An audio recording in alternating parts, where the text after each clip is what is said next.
Hello and welcome to today's episode of Coffee Talk on Things and Stuff.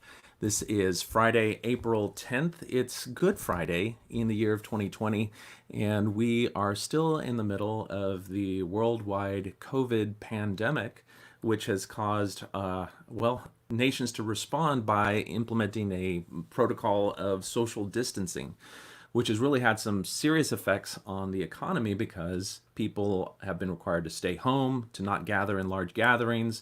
So if you think about it, any industry which really relies on people getting together, enjoying food, enjoying company, all of those industries have really been just devastated by this because their entire demand has nearly sunk to zero. And that, on top of all of the other economic impacts, has really created a world that's like nothing that we've seen in recent memory.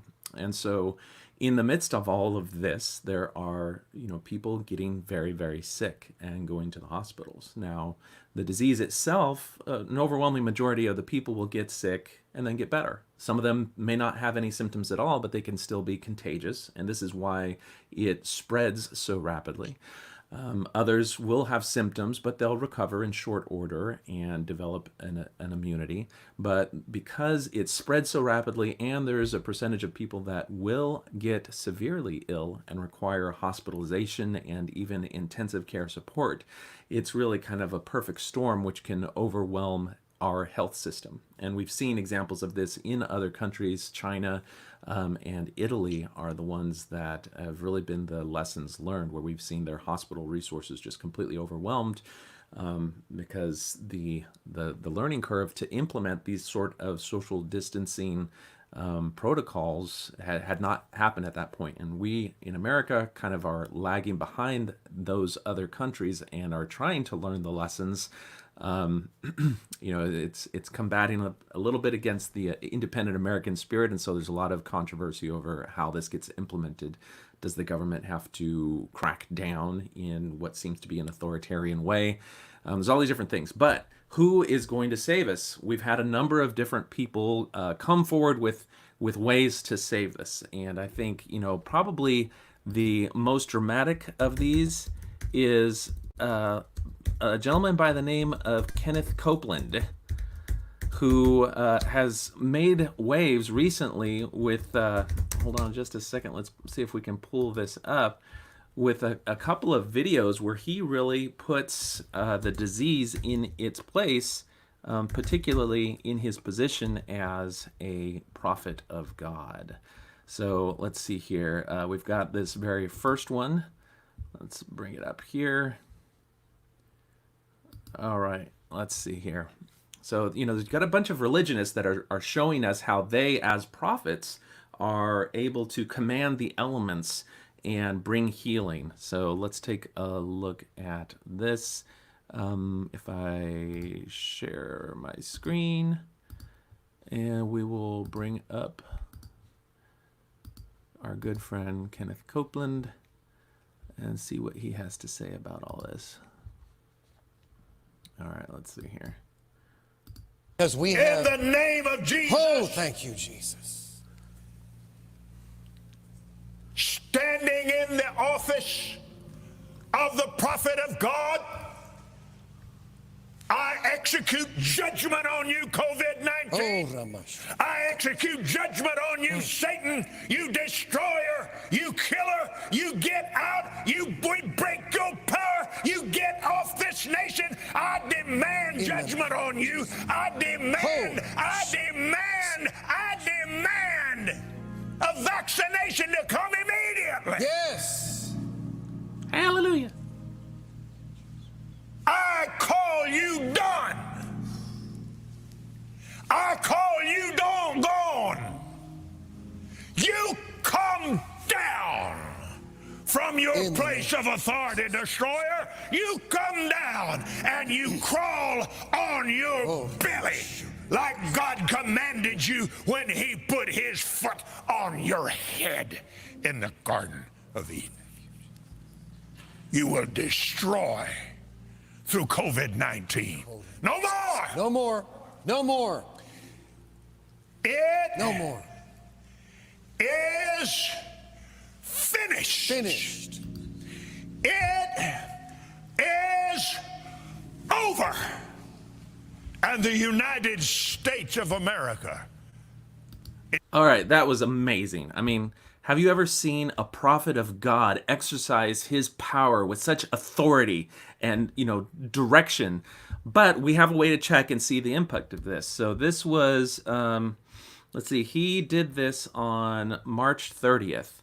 So we can go and we can look at the curve of coronaviruses and we can see what kind of impact it made. So let's go to March 30. Here we go. March 30th. So if his, declaring the thing over actually worked, then we would expect that the curve would have a significant change around this time. But for some reason, the curve keeps going up after that. So this is the benefit of data. So, but he's not done, because since that cursing did not seem to work, then he came back and he did something even more powerful. And so let's see if we can find that here. Okay, I think this is probably a good version. Okay, so this now was about a week later. He declared Corona to be done. It is over, and yet the data shows that it's still increasing. So he's got to come back and he's got to do something more. So let's take a look at that. Let's see. I need to change my tabs, and we will choose. There we go. Yeah. All right. Okay. Here we go. So let's take a look at this one. All right. Okay, hold on. I got sound issues. All right. All right, let me stop this. Share screen and Chrome tab. Share audio. Share. Here we go. And let's see if this one. Win! Yeah, we're good. Win! Almighty! Almighty! Strong! Strong! South wind! South wind! Heat! Heat! Burn this thing! Burn this thing! In the name of Jesus! In the name of Satan, you bow your knee! Satan, you bow your knee. You fall on your face! You fall on your face. COVID-19! COVID-19.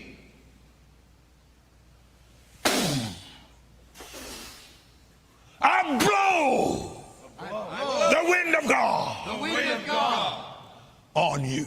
on you. You are destroyed forever, You are destroyed forever. and you will never be back. And you'll never be back. Wow. Okay, that's amazing. I mean, he's really exercising his power. So let's go back and take a look at the data. That was on the 7th. So let's take a look at our stats, because we should be seeing the data reflect his power, because he did blow the wind of God on the coronavirus. So let's see here. That was, so the first, he did on like the 27th or the 30th, he did the first thing. It kept raising, and it didn't seem to have any effect at all. And then it kept going up, and then the 7th, he did it again, and it just keeps going. It is almost as though he doesn't have any power. Like, if he didn't have any power, if he was simply some guy dressed in a white suit who was, exploiting people, pretending to be a prophet of God. In the first clip, remember, he said that he was speaking in his authority as a prophet of God. If he was a total fraud and a sham, then we would expect the data to have zero correlation, be affected at all, not at all, by this spell that he was casting. I mean, he's basically just pretending to have power. Now, keep in mind that, any disease is going to go up and then go down. Like, over time, if you fast forward a year from now, they're going to be able to look back and say, okay, the number of cases of coronavirus peaked and then it went down. But the thing about him is that he's going to be able to keep doing this crap And eventually, when the cases go down, he's going to be able to assert to his believers and followers that he's the one that called upon the powers of God to do it. And even right now, if any of his followers said, hey, you did this, but it kept going up, the cases kept going up, he would simply be able to say, well, the people don't have enough faith in God in order for his healing to happen. And so you can totally see how this guy is a fraud and a shyster and a sham. And the data shows that what he's doing has no effect. Now, that is completely unrelated to our next topic. So the next topic is just kind of a review of the state of things in the world of Mormonism, because you have to remember that back, we'll say 4 days before Kenneth Copeland's first declaration that COVID-19 was over, where he told it to crawl on its belly and all that stuff, we as a world, as a nation, were invited by the prophet of God to fast for healing from COVID-19. And so you can go to Church Newsroom, you can go back and you can see on the 26th of March, 2020, there was going to be a fast. And the fast was going to take place on March 29th. And it was for healing for the effects of COVID-19. And you can remember from the video that the prophet, very graciously, gave this invitation to the world. He even, in the course of this video, told us that he loved us. And so you know that he is doing stuff for our good. Well, okay, the fast happened on Sunday, March 29th. So we can go back and look at the data and see what happened on March 29th. We can go back and now, one good thing is that if the Mormon fast had worked and we saw a dramatic change in the data on March 29th, we don't know but that it was the Mormon fast or Kenneth Copeland that actually did the healing. So thankfully, we don't have to worry about that, because the data showed that there was absolutely no change at that time. It's almost as though this invitation to fast was not based on any actual power to bring about the healing. But much like Kenneth Copeland did not give up, the prophet did not give up, because we have a new invitation, and that new invitation is for another day of fasting. And so we can go now and see that on the 8th of April, 2020, as part of General Conference, the prophet of God, not Kenneth Copeland, he's a false prophet, but the prophet of God invited us to, as a world, he called on people of all faiths and belief to join the global fast for COVID-19 on Good Friday. And so now you can find Mormons all around the world inviting people to come and participate in this fast. And it's remarkable. Let's see what Nelson had to say about it. We'll go back to here. He says, God has all power, all wisdom, and all understanding. He comprehendeth all things, and is a merciful being, even unto salvation, to those who will repent and believe on his name. So, during this times of deep distress, the most natural thing for us to do is to call upon our Father and his Son, the Master Healer, to show their marvelous power to bless the people of this earth. As I mentioned in General Conference a few days ago, I'm calling for another worldwide fast for all whose health may permit. He invites all, including those not of our faith, to fast and pray for 2 days for 2 meals, 2 days, I guess. Oh, in 2 days. So that was a while ago. So that the pandemic can be controlled, caregivers protected, economy strengthened, and life normalized. And then how do we fast? 2 meals. Decide what constitutes a sacrifice to you. It's interesting because he doesn't actually prescribe a complete fast. Anyone who's grown up in the church knows that a fast without giving a fast offering in the form of money to the church is not really a fast. It's simply going without food. But that is, now we're going to be able to do the same thing once this is over. And that is, we're going to be able to go to the data. We're going to be able to pull up the graphs, and we're going to be able to say, okay, we have this worldwide fast. is it going to make a difference to this curve? And I think, much like Kenneth Copeland is just going to keep doing crap until he happens to have some crap that he does coincide with the peak that would happen if he just sat down and shut up and never did anything. But then he's going to be able to claim that his actions were involved in the healing. And I think that there's a good chance that President Nelson and everyone who's doing things that he tells people to do is going to have the same sort of effect happen. At some point, something that President Nelson is going to tell people to do is going to coincide with the natural peak, which you can see is not affected at all by any of these activities.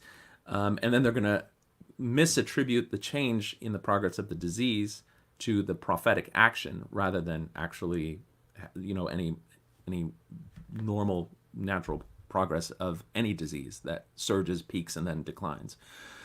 So what do we do? Does fasting actually impact all of this? Well, we can look back on the data and we can say that, back on the 29th, when the prophet called for fasting, it had zero effect at all on the course of the disease. So what about now? Well, some people have said, fasting, maybe it'll help, maybe it won't, if it's tied to direct action to help your community. For example, if you give to a charity that can then do things. But other people have said there's actually something that you can do that's different from a fast, although perhaps inversely related, that can actually have a real tangible effect on what is going on in our economy. And so I'm going to introduce you to somebody that we know as Barnabas Jones, who is called for, instead of a day of fasting, a day of feasting. And so let me add Barnabas to our screen here. Barnabas, can you hear me?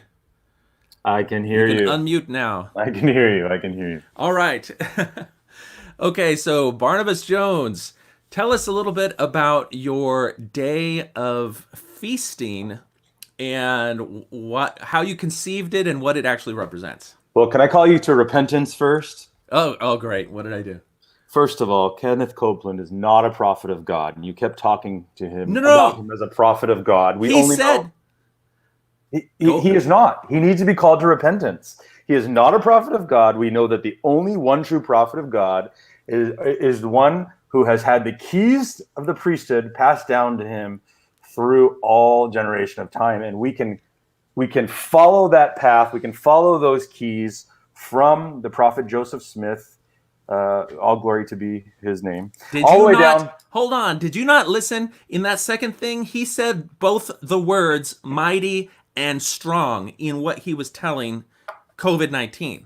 So even if, he might be the one mighty and strong because he used those words in his actions and he said he was the prophet. Of course, no, the only prophet we can watch the keys of the priesthood come all the way down through Joseph Smith, all the way through our true one and only prophet today, who has those keys, whose name is constantly persecuted from people like you, and that would be Warren Jeffs. So we have one prophet on this earth, and that is the only one. That is the only okay. One. But you know what that reminded me of? Him blowing. First of all, this is a respiratory illness, and they're all blowing on each other, and they're all at the exactly. age of 65. Lovely. But if you ever watch the Howard Stern show, I would tell you to go Google or YouTube Jeff the Drunk when he's trying to get rid of the flu, and they make him say "shoo shoo retarded flu" over and over again. That's what it reminded me of to cure the flu. But yeah, I have not seen that. Yeah, no, it's fine. What's going on with the church, man? Like, what are they doing? They changed their logo. They've got Bathtub Jesus now. They're acknowledging Good Friday, which is, a day. They're taking control of Good Friday. Yeah, the great and abominable whore of the earth. That's hers. The Catholic Church, Good Friday means something to them. I mean, they're talking about Jesus' crucifixion all of a sudden. What is this? This is nuts. I mean, that's why we have a nipple on the logo. To differentiate it? The Lutheran logo. The Lutheran statue that they stole and the hijacked? That's right. Yeah. Well, you see, below the nipple is the scar. And so the whole reason of that, because Nelson made a big thing about it, is that it's a risen Lord. It's the post-resurrection Christ, because it's alluding to the promise of life after death. But in order for you to see the stab wound, you have to also show the nipple. And so it's just a really weird design element. And I think coming at this time, particularly when the world is starving for healing from all of the different health, economic, whatever effects of this disease, if he was a prophet of God, then you could imagine him sitting in the Holy of Holies saying, "Oh Lord, what message should I give the world?" And the Lord's answer was a new logo. I don't know. And the Just Hosanna shout. Let's not forget that. well, that's true. Just Hosanna. so Hosanna. tell me a little bit about this day of feasting, because this started coming across social media as people were sharing this as a counterpoint to the day of fasting. What was your thinking in this? Well, this is a collective thought. This is from the One True Trip group from 2020 that sailed together this February before the pandemic took hold across the world pretty badly. But having actual action and actually making a difference was something that we all were talking about. There's a lot of people hurting in the world right now. And one of our members from the trip was in the group chat saying how frustrating it is to hear all these messages of fasting like it's going to do anything, and it's not going to do a damn thing. So we have a very talented member of the group who was able to create this this fair use of their icon, their graphics. And okay, so let's bring that up now since you mentioned it. So how do people go to this this website? So you go to onetruetrip.com, and then on the Worldwide Feast, you can click to participate in the Worldwide Feasting, which is today. And we are calling for everyone to strengthen their local economy. And we're challenging you to see how many pizzas can you consume, how many delivery drivers can you tip, how much weight can you gain? And since we're all on lockdown, how many children will be conceived today? We'll find out in 9 months with actual data. But we're trying to do actually something that will make a difference in the world, and not something that we put faith in Sky Daddy to come and do something for us. I mean, why don't they curse their God to say, why did you put this pandemic upon us? Instead they ask their God to take this pandemic away. Meanwhile, people are starving, literally, in this country, in every country. We have economic catastrophe in front of us. We have the second largest employment segment in the United States completely shut down in hospitality and tourism. The National Restaurant Association, which is the lobbying body for the restaurant world, has come out with an official statement saying they expect less than 50% of restaurants to survive this shutdown. Less than 50%. Think about that. So the second largest employment segment in the United States is completely shut down right now. They have been forced by government action to go to a business model that does not work for them, and that they were not created for, to be takeout only and delivery only. And here we are, we're trying to get worldwide people to fast for a day and keep money in their pockets when they could be buying a pizza that could keep the lights on, or make the difference to keep a staff of 50 employed versus nobody. When restaurants close, they have $10,000, $15,000, $20,000 in perishables in their walk-in fridges and freezers that are now destroyed. And here we don't want people to consume anything. We want people to stay at home and pray to statues in their homes, right? Because Mormon people don't do that. They don't have statues of religious icons in their home. And it's not just the restaurant itself. I mean, you have the restaurant and all of the staff that they employ in terms of the cook staff, the delivery staff, and everything. But then you also have all of the inputs to those restaurants, all of the grocers, all of the people that produce Farmers. The things that exactly. Where I live, there's a blueberry farm around the corner, and they're begging people, please come pick the blueberries. The crop is going to be lost. Think about that. Please come pick the blueberries. The crop is going to be lost. Because there's nothing going on right now. So by transforming this from fasting, where you're abstaining from economic activity, which is the lifeblood of how this huge segment of our economy puts food on their own table and takes care of their own families, rather than abstaining from that economic activity, we're saying let's take a moment and actually go above and beyond in making up for some of that lost momentum, that lost economic activity that's happened. As I think when COVID hit, we all just retracted into ourselves, and there's a lot of ignorance and I don't say ignorance bad. I just a lot of information that is not known about how this disease is transmitted, and so I think part of a natural course in the face of the unknown is to retract as much as possible. And now we're going to start to learn what we can do that's still within the bounds of reasonable safety. And as part of that, the World Health Organization and several other bodies that have looked at the question of, can you get COVID-19 from delivery food? And because that's, I think, a lot of fear that people have had, even from taking advantage of the curbside pickup and no contactless delivery, is that people are afraid, well, maybe some person who's sick went and prepared my food and sneezed on it or coughed on it, and now I don't want to eat that food because I'm going to get the disease. What can we tell people who have that concern about this issue? That the World Health Organization has spoken, and they have said you are not going to transmit COVID-19 on takeout containers or on cooked and prepared foods, and that it is safe to do so. You're going to contract it through respiratory droplets and touching your face, after coming in contact with one of those respiratory droplets. There are real people being affected by this every day, and again, we're just trying to bring light to that there's actual differences that you can make in your community today. If today is Good Friday, and if the Mormon Church wants to, the Church of Jesus Christ of Latter-day Saints, if they want to hijack that day, and instead ask people to give money to their church as if they, didn't have any money. Well, the 124 billion is surely down to 70 billion by now because of the stock market going down. So they are kind of hurting. Them and Jeff Bezos have this pissing contest to see who has more billions in the world right now. But and yet it was what, the Twitter CEO who gave $1 billion of his own personal wealth to the effort to help COVID-19. We have true leadership going on everywhere. We have so many CEOs in the world saying, I'm not taking a dime of money until my people are good or are back. And, but then, we have Bathtub Jesus being announced as the new emblem, not logo, but new emblem of the corporation of the First Presidency of the Church of Jesus Christ of Latter-day Saints, right? A corporation soul. Yes. I just want to see what they're going to do when they start wearing crosses. Are they going to call them plus signs for God? Like, what are they going to rename them the Rosary when they hijack that? Maybe there's going to be like a Vatican III where the Catholic Church declares that the baptism is equivalent, between Mormons and Catholics or something. Yeah, their temple is like Crimea. It's Russia. They're just moving in on the Vatican. They're going to take over Rome soon.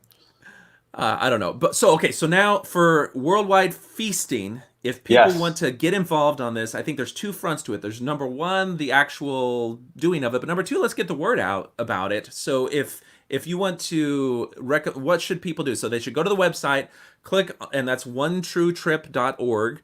.com. Or .com, okay, onetruetrip.com. Click on the link at the top of the screen, the Worldwide Feasting. They can see the details here, which I'm assuming this is not a coronavirus. This is a bunch of people standing around a pizza eating it. Yes, correct. No. Those represent a pizza. How many can you do? Because we're going to social distance. Okay, that's okay. Very good. Very good. That kind of looks like that. What is it? The Pizza Hut pizza where they have the garlic knot crust. Yes, the tear apart, right? The tear off crust. Yeah. So, and what you've done here for people that don't know is that the people supporting the fast effort from the church created this graphic to try to get other people, other faiths, to be involved in their fasting. And it's a totally different message, but you guys have co-opted that graphic and said, let's actually make it mean something. So delivery drivers tipped, that's, the equivalent of the generous fast offering is, the people who themselves are stepping out of their homes, putting themselves at risk of exposure to the disease, but trying to make sure that people are getting food who need it, because there are a lot of people who, even though they're having to work at home or in other circumstances, don't have time to create meals for themselves and their families, and so they're still relying on these restaurants and these food delivery services. So by helping those people who themselves are probably there have been a lot of layoffs. I know even in the delivery for like Target and Walmart, we've seen people who are like, I was working at a restaurant last week, but they laid us all off, and so I've been struggling to find some job. Yep, it's very terrible. I'm laid off myself. I own 2 restaurants, which have had to lay off everyone at one, and about everyone except for 7 people at the other. Very, very difficult times. And then the next one is weight gained. Why do it's so interesting because doctors and other people will talk about how enable for your body to produce a robust response for immunity, you got to have some substrate in your body. You have to have some weight, and so the idea that you would starve yourself doesn't necessarily work with that. So unfortunately, I think I'm probably experiencing the weight gain that goes with being stuck indoors. Oh yeah, I'm definitely a part of the Quarantine 15 club. Yes, exactly. But so we're gonna continue to go in that direction, and then children conceived. What are you supposed to do? You're home. There's no entertaining. You're not allowed out. Okay, everyone is invited as your health permits. I can only eat 2 pizzas. I can't cram the 3rd one down my gullet. Okay, so 2 pizzas in 24 hours. Now, I will say that it doesn't have to be pizza. It could be any, because there's more than just pizza restaurants out there. You can have a burrito if you want. Whatever your favorite restaurant is in your community, where you're like, my life would be worse off if that restaurant went out of business because I rely on that. Like, I love Thai food, and like if the Thai food restaurants went out of business, I would be really hurt because I've tried making it on my own and I suck. And I don't want to have to spend that time. So, I think just in your own community, find the restaurant that you really want to make sure survives and do what you can to support their business. And then let us unite our faith in feasting. And that's, I think, there's an ecumenical aspect of this call to action, because even if you're participating in the Mormon fast, does that preclude you from participating in this day of feasting? Of course not. First of all, you shouldn't be participating in the Mormon fast. That's number one. I mean, seriously. All right, but there's some people you shouldn't be doing some people still hold Rusty in high regard, and so they're going to do it. You mean Dr. Elder Nelson? Dr. Elder President Nelson. Yes. If we only had a man who had a medical degree that would tell people what to do. I think Rusty's a little rusty on his medical textbooks. He needs to jump back into those, brush the dust off. I think everyone should be participating in this. I was invited by a missionary to participate, and I said no. That if I don't eat, neither do my employees. And if people don't eat, then I have to shut down. So no, I will not be participating in your fast. And the missionary said, well, will you at least pray with your family that day? And I just ignored it. And I can't tell you how many invitations I've received to this fast Facebook group. So I finally just accepted the last one. And it's a big circle jerk of people trying to act like it's not a Mormon thing, but push their Mormon beliefs on everybody in the group. So I went in there and I said, hey, I'm an American humanist, and we're actually trying to make a difference. Here's what we're doing with the feast. And I got, you're mocking. You are mocking. God shall not be mocked. And, just stop, people. Either own it and say that you're trying to do this as a marketing effort for your... As a proselytizing effort, yeah. Yeah. And you're trying to act normal and act like you're a part of the greater Christian body of the world, and that you're not different. You acknowledged I cannot believe that the church actually wrote the words Good Friday on a piece of literature that they put out to the world. I mean, seriously, yesterday was their big day, right? Well, I don't know. Or was it after Wednesday Nelson, or yesterday? When did Jesus go to Gethsemane? After Nelson met with the Pope and called him His Holiness, I was like, if the prophet of the Mormon Church is calling the Pope His Holiness, then all bars have been crossed. I mean, that is ridiculous. McConkie is rolling in his grave right now. I know. I mean, and you know why? The whore of Babylon, the whore of the earth. I hope he washed his hands after he touched the Pope. Well, it's funny because he gave the Pope a 12-foot statue of the Christus. Yeah, which is Lutheran. Yeah. It's a Lutheran statue. Why doesn't anybody talk about this? It's a Lutheran statue that they have co-opted. They've hijacked it, put it in a bathtub like the Virgin Mary you see all through Mexico in a bathtub in somebody's front yard, and called it an emblem. It's a Lutheran. It's Lutheran, folks. Tell your Mormon friends and family they hijacked a Lutheran statue, and all the garbage talk that they do about the Catholics with rosaries and statues. There's a damn Christus in every LDS house out there. What's the difference? They don't worship it. It's just there it's an emblem of remembrance. Emblems okay, idols are not. Oh, big difference. It's not a graven image, it's a cast emblem.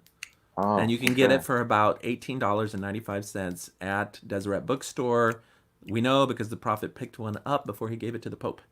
That's right. And it's right next to the Ponderize t-shirts. Yes. All right. Well, I thought that this initiative was great. I'm going to be participating in it tonight. I haven't decided whether I'm going for Thai food or... Go for Thai. Yeah, I don't know. I mean, one of my places, there's about 30 restaurants on the street, and there's only us and the Thai place open. Go for Thai. Really? Okay. All right. Well, you just clinched the deal. I haven't had pad Thai in a while, so... Yeah. Good family. There's a lot of people, unfortunately, scared, to eat right now. So the one across the street from us is a good family. The daughters are the waitresses, and mom and dad run the kitchen. So yeah, go for them. And you hear reports. I hope it's not true. I hope it's just being sensationalized. But you hear reports of racism and things like that in this country now because of COVID. And, yep. It'd be terrible if one of our world leaders would call it like a China flu or Chinese virus. That would be the worst thing to ever happen, I know that might incite racial violence based on that. Yeah. But we're not going to see that happen, surely. Nobody has that poor of judgment. Yeah. Well, hey, maybe next year the Mormons can get a unique idea, like maybe don't eat meat on Friday or something like that. Like that'll be pretty cool. Well, with there was a release from the Mormon newsroom saying that they're just getting started. So there's more changes yet to come. Even this was like in the wake of this last general conference. So if people have been, exactly, the need for those vitamins, particularly zinc, since it may afford some protective immune. Does doTERRA sell zinc? I don't know. I'm sure they'll tell you if. Oh. Is Zango still around? Do they have zinc in their juice? I have no idea. Yeah. Anyway, all right. So anything else on your mind or that you want to close out this discussion about? Good Hosanna shout. I feel like a good Hosanna shout. You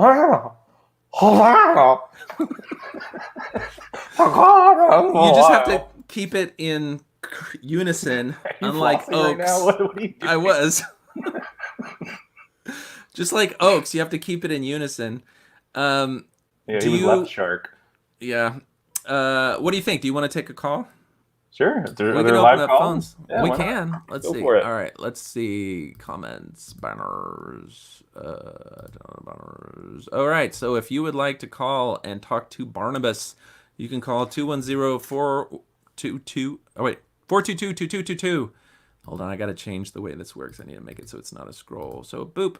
All right, if you'd like to call and join the conversation, you can call 210-422-2222. Let's see here. This is a little bit weird because you're going to be able to hear them, but they're not going to be able to hear you. So we'll just ask for them to ask their question, and then you can give your response, and I may have to relay it back to them if that happens. But the phone lines are open, 422-2222. You mentioned a little bit about the One Shoe trip, and I think I want to bring you on sometime in the future about that because that sounds like a really cool opportunity for people. Wonderful. It's a wonderful, wonderful community. It's sort of a play on the one true church, but people who are kind of reclaiming their life and what they want to give truth to afterwards. Anyway, it's interesting. There's the future. Okay, so what is coming up next on this show?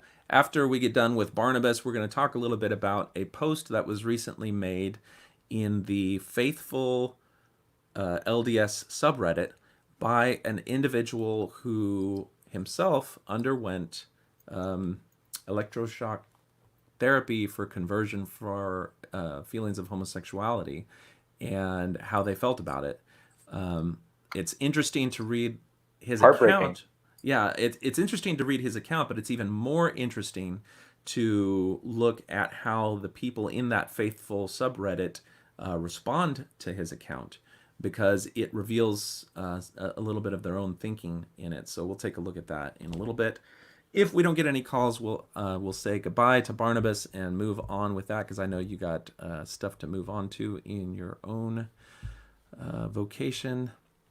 If you would like to join the conversation, the phone number is 210-422-2222. Let's see, I don't know that I got my audio settings. It's going to be microphone, yes, and speakers. Yeah, that'll work. That's fine. Okay. All right. Well, I think that we probably don't have anyone that's feeling brave enough to call in and confront the one mighty and strong Barnabas Jones. That's right. Barnabas Jones. Where did you get this name from? Because I'm pretty sure that's not your name. I was given to me, and I will reveal it to you at a certain time in a certain place that will be shown to you here in the year after. Well, it was the 13th of the month, and on the 13th of the month, the name for the men is Barnabas. I don't know. I have no idea. It came in a dream. Who knows? All right. Well, thank you very much for kind of making this this alternate action that people can do a reality, so that if people really want to make a difference in their community, they have a way to do that. And just like the people participating in the fasting, they also have a way to virtue signal and get other people involved on that, because there's a form of, showing some things that you can tangibly and effectively do to help your community that it's great to talk about, because the more people who do it, the greater that measure of healing and progress and restoration of our economic engines can take place. And so this is a great opportunity for that. And hold on, we might have gotten a call. Hold up, let me check. Hello, you are on Talk on Things and Stuff. Give me just a second to set up the voice settings, and here we go. All right. Oh, great. All right, hold on. Oh, great. Hold on. I try to do these things so that phone numbers don't show up, and now I'm going to have to go and blur the stupid video out. All right. So, can you hear us? All right. You are on with Barnabas Jones. What is on your mind? I don't hear anybody, do you? Okay, hold on just a second. Hold on, he can't hear you. I got to make sure. Boop. Okay, can you hear now? Say something, caller. Barnabas, are you there? Oh, I'm here. Hello? All Yes. right. Okay. Barnabas, listen, huge on you, and you're a hottie, and I really need to know if you'll just go out on a date with me. Is this your wife, Barnabas? No, it's not. I am not his wife. I saw him on some Facebook something, and he comes across as like bad boy, and yeah, I'm feeling it right now. I need a Barnabas in my life. Well, as long as you make a nice fast offering, we can make that happen. Hello? Jonathan, what kind of show are you running here? No, okay. So Where are I you? haven't fixed the audio. You can't hear him, but he is talking about how grateful he is that he has yet another fan, and he will add you to his email list for his harem. She can have a planet. And, She can and get you her can own have your planet. own planet. But it's what? Am I being rejected? No, you're not like, being. You're totally being accepted. Although he said that it depends on the size of the tip that you give for your day of feasting. So I don't know. You know what? There are requirements. My day. Some people just There will want be a the huge tip. tip for day of feasting, especially if he goes out with me. Okay. Wait. Okay. Wait, he has a wife? Barnabas, do you in fact have a wife? On this planet, I do. And in my hereafter, I hope to have many more. I can't populate those cannot things hear with him. just one woman. Okay. Is this fake? No. It's for real. It's just that there's an audio. Like, I'm on the cheap, so I'm just using Google Voice for this thing. But he is saying that he does have a wife on this Earth, Damn it. and he hopes to have many more in future Earths. No. or in the hereafter. Oh, In the hereafter. Not on this earth? Not on this earth. In the hereafter? Yeah, in the hereafter. Does it have to be heaven or can it be hell? I would like to be his other wife in hell. Okay. Is that possible? He's laughing. Yes. He says yes. He says yes. Okay. And then... And that is where you will be. Yes. Hell is more fun. Am I supposed to ask more questions? No, I know. I mean, if that's all you have on your mind, just just throwing it out there for Barnabas, then that's fine. Ask her tire pizza tonight. Well, no, I mean I can go on if you want me to. Well, what else is on your mind? Tire pizza. He came like on to me so attractive. He popped into a chat session the other day and he's like, "What's up, bitches?" And I was like, I need that man in my life.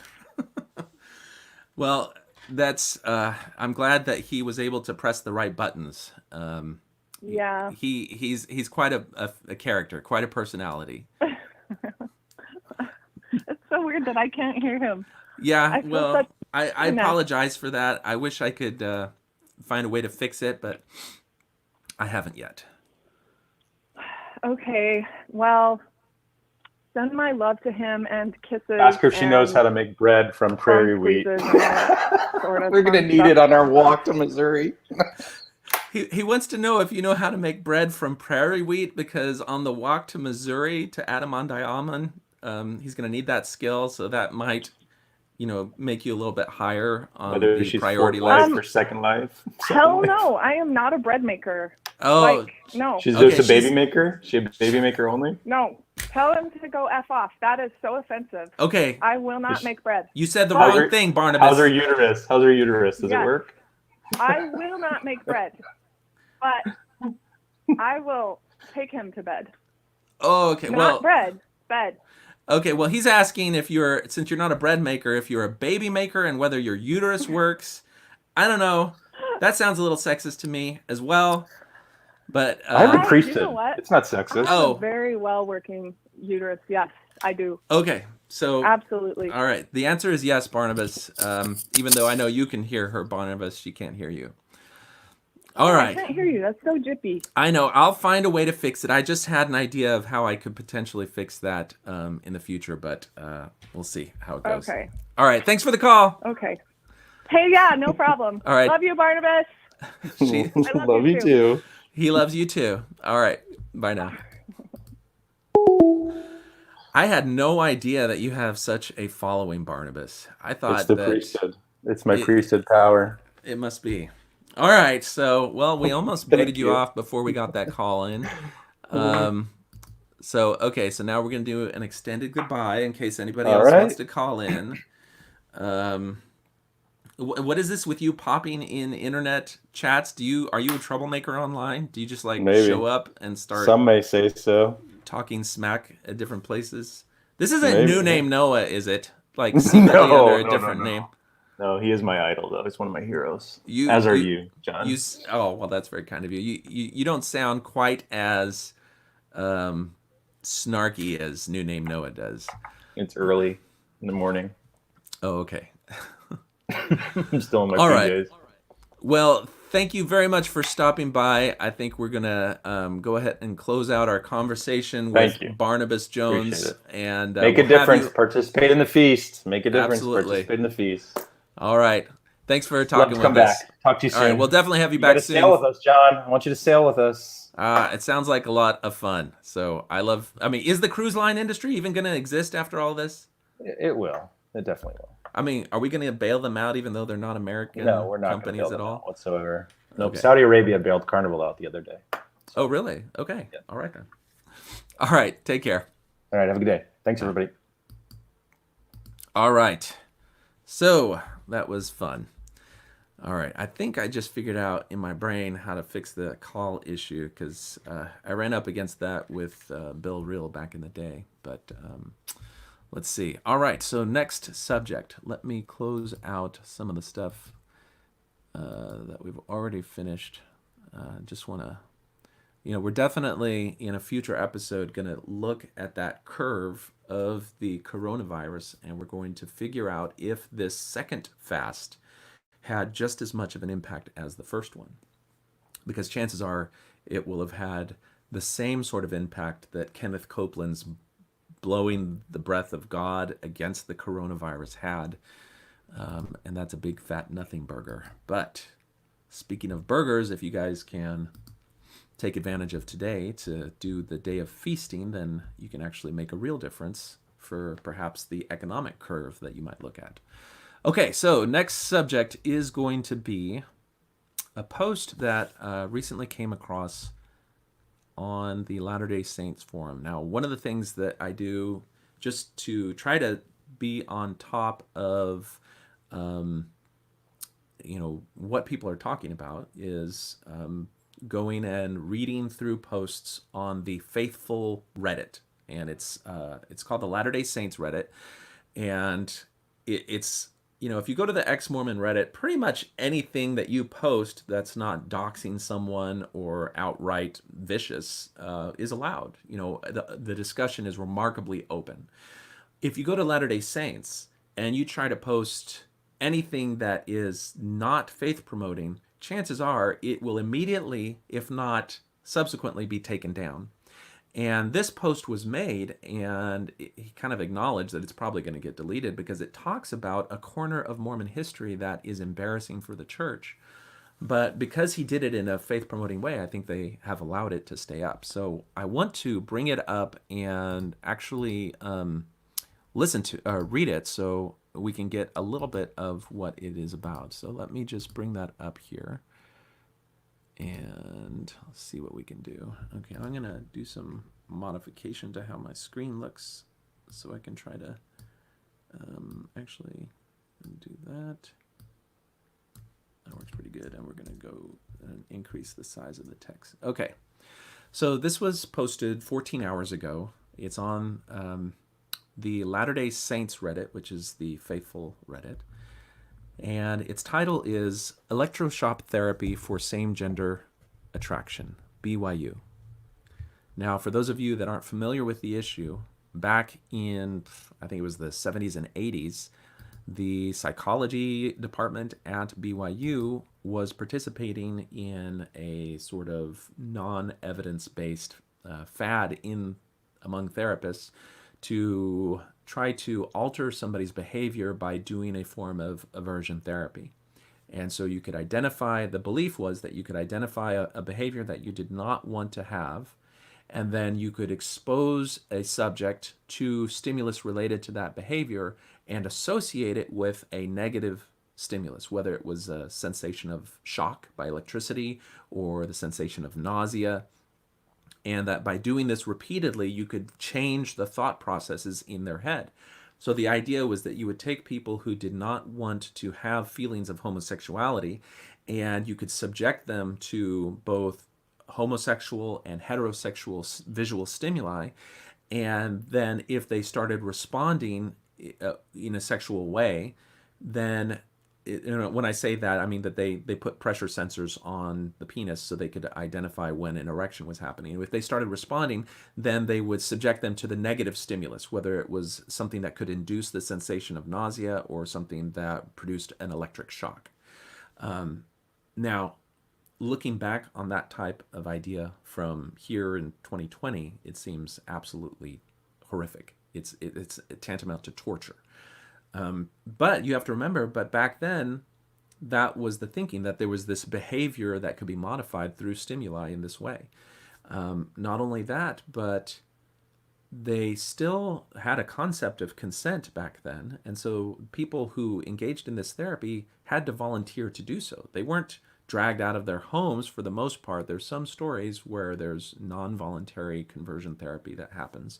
But what was happening at BYU was something where people had to sign up for it. They had to do that voluntarily. And now they may have done it under the advice of a bishop, but it was something that they could, as you'll see shortly, they could look back and say, this wasn't, they didn't chain me to a chair and drag me to the office. I went on my own.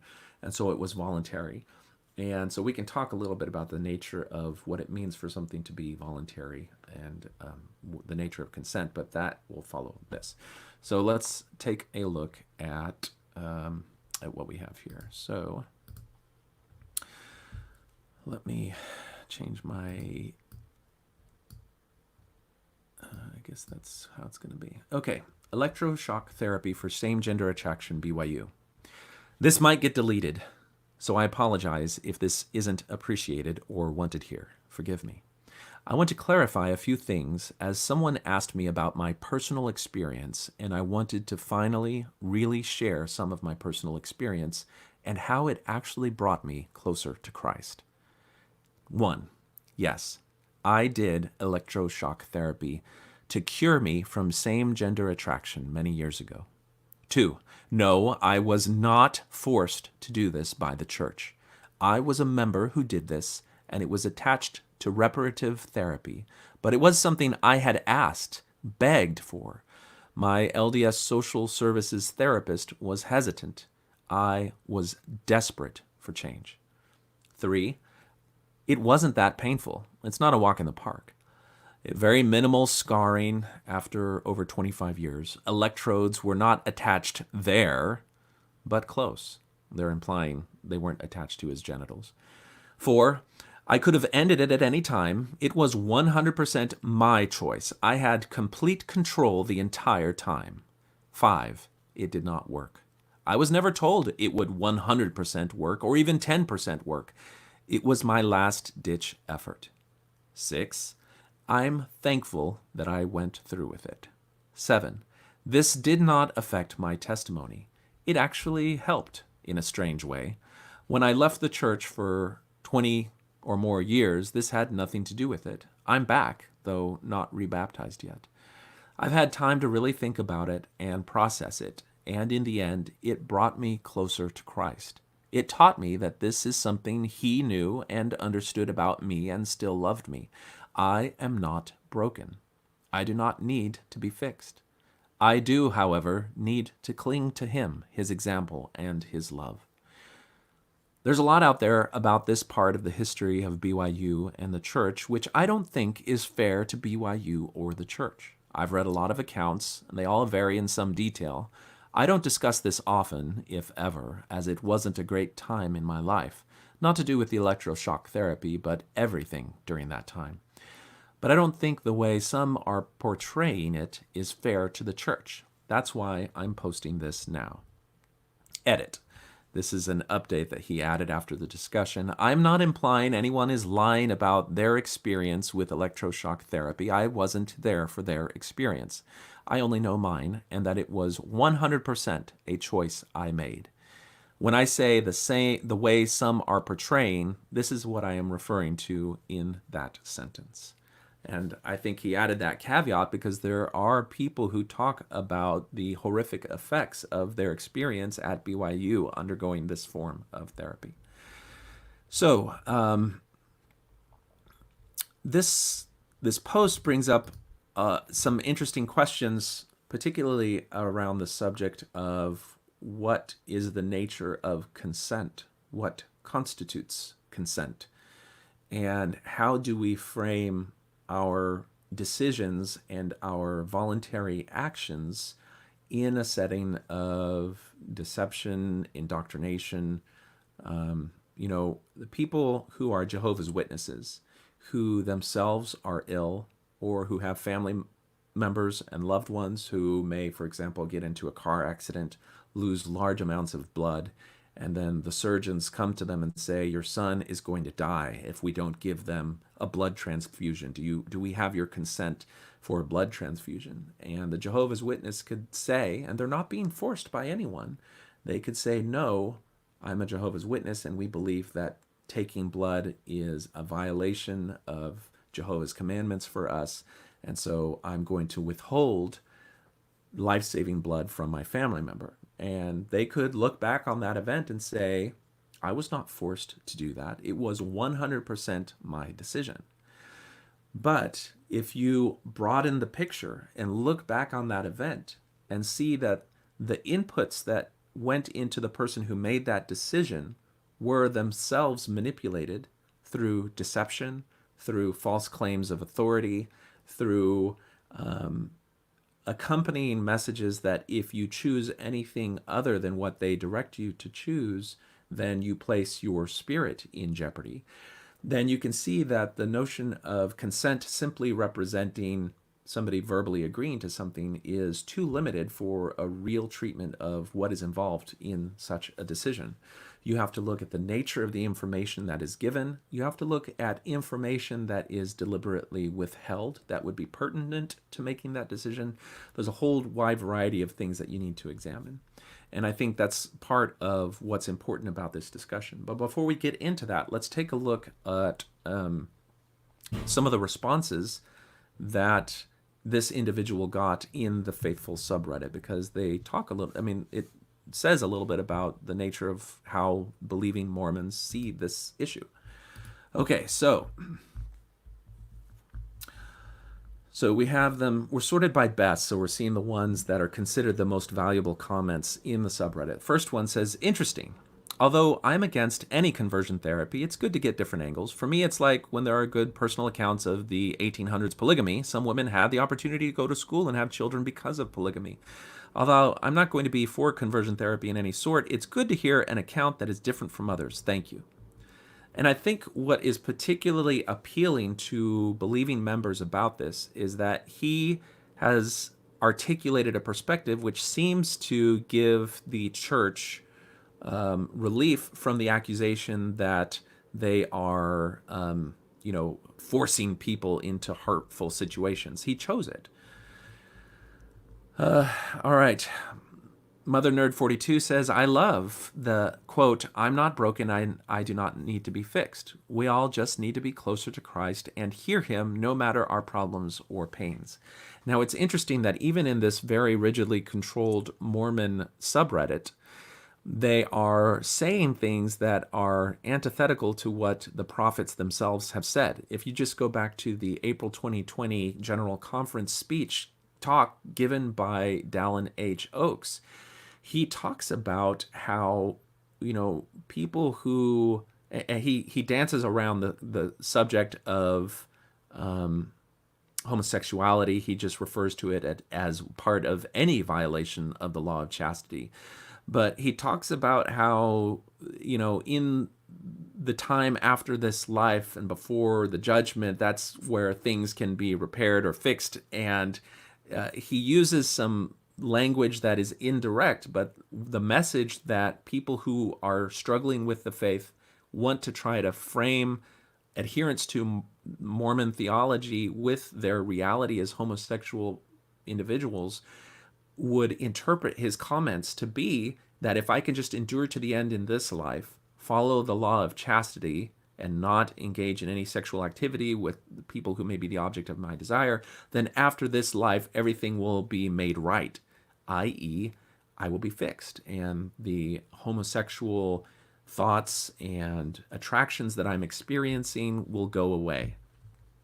And so that's what the brethren are saying, but here you have people saying, yeah, we agree with the concept that you do not need to be fixed. You just need to be closer to Christ. Somebody else says, would you clarify what the strange way it strengthened you was? And the original poster says, well, it helped me to really, really rely on Christ in a way that I hadn't before. It was my way of realizing that I wasn't going to get an answer to a prayer, but was still going to have faith in him. It was a blessing as it made me give up and give it to him, to put this at his feet, to let go of the control I thought I might have during this crisis. I hope that answers your question. And if you look at the nature of what he's actually saying here, he's basically saying that it drove him even greater and further into dependence upon what the church tells him the source of his salvation and the source of any comfort that he might have is. And he's saying that it's relying on Christ, but you have to understand that in the church, Christ exists as a figure that you communicate with and you receive communication from through the brethren. They are the mouthpiece of God. So when they tell you Christ is happy with a certain thing or a certain condition, then you receive that as Christ's communication because they are his mouthpiece. They are the way that he conveys things to the world. And so when somebody is more dependent on Christ, they are also more dependent on the words of the brethren, on the direction of the brethren. If the brethren say that by reading more scriptures, doing more church work, praying harder, praying faster, that you're going to get healing or you're going to find relief from the stressors that you experience in your life, that is a message of dependence that they have. It takes you away from finding answers outside of what the brethren prescribe because you are dependent on them. Next person says, wait, is this real? The shock therapy, I mean. And I want to reflect on one thing, and that is occasionally you will find people who will go into the Faithful Mormon subreddit and they will engage in something called a PO. And that is that they will post something that is extremely orthodox and almost unreasonably hyper-orthodox, fundamentalist, as a way to see if they can get people to agree with them. And that, I think there's some people who see that as unethical, and I can respect that side of the argument. If you Google internet Poe, you'll see that it was named after a guy whose first name was Poe, but I think if you look at Poe's Law, and what Poe's Law was that if you engage in discussion with any dogmatic believer or discussion group, you can post things that are fundamentalist and hyper-dogmatic in the perspective of the group, and there is a point at which it's impossible to distinguish sarcasm from real thought, and so you'll get people who actually, in their effort to be agreeable to the group and to conform to the group, will agree with these hyperbolic things. And so when you read these things in Latter-day Saints, it's always important to keep that in mind. This could be some fake guy posting this. And so that's where then you look at the reactions, because if that's something that actually draws out people who agree with it and endorse an even stronger stance, then what it allows you to do is it allows you to discover the extent of extreme thought that exists in the group. So there's a utility to it. But I think based on my read of the original post and the responses and interactions that this is a real experience. Even though it probably would strike people as very surprising that somebody could go through that electroshock therapy, leave the church for 20 years, and then come back into a position of faith in the church. I mean, the idea that as a homosexual man, you would actually be away from the church for 20 years and then want to rejoin the church is a really far stretch. The other side of that, though, is if you were trying to create a fake post, you wouldn't really admit that. So I don't know. I think it's very reasonable to reserve judgment on the legitimacy of the original post, but look at the types of responses that you're getting from faithful people. So that's that side of this discussion. The other side is, was shock therapy actually real? And somebody says, yes, it was. And you can learn about it if you Google Mormon conversion therapy, BYU. There are a number of accounts by people who experienced it themselves. There are a number of journalistic news stories about its reality. So it did happen. Okay, so then we have another faithful member saying, shock therapy is still very much a thing today.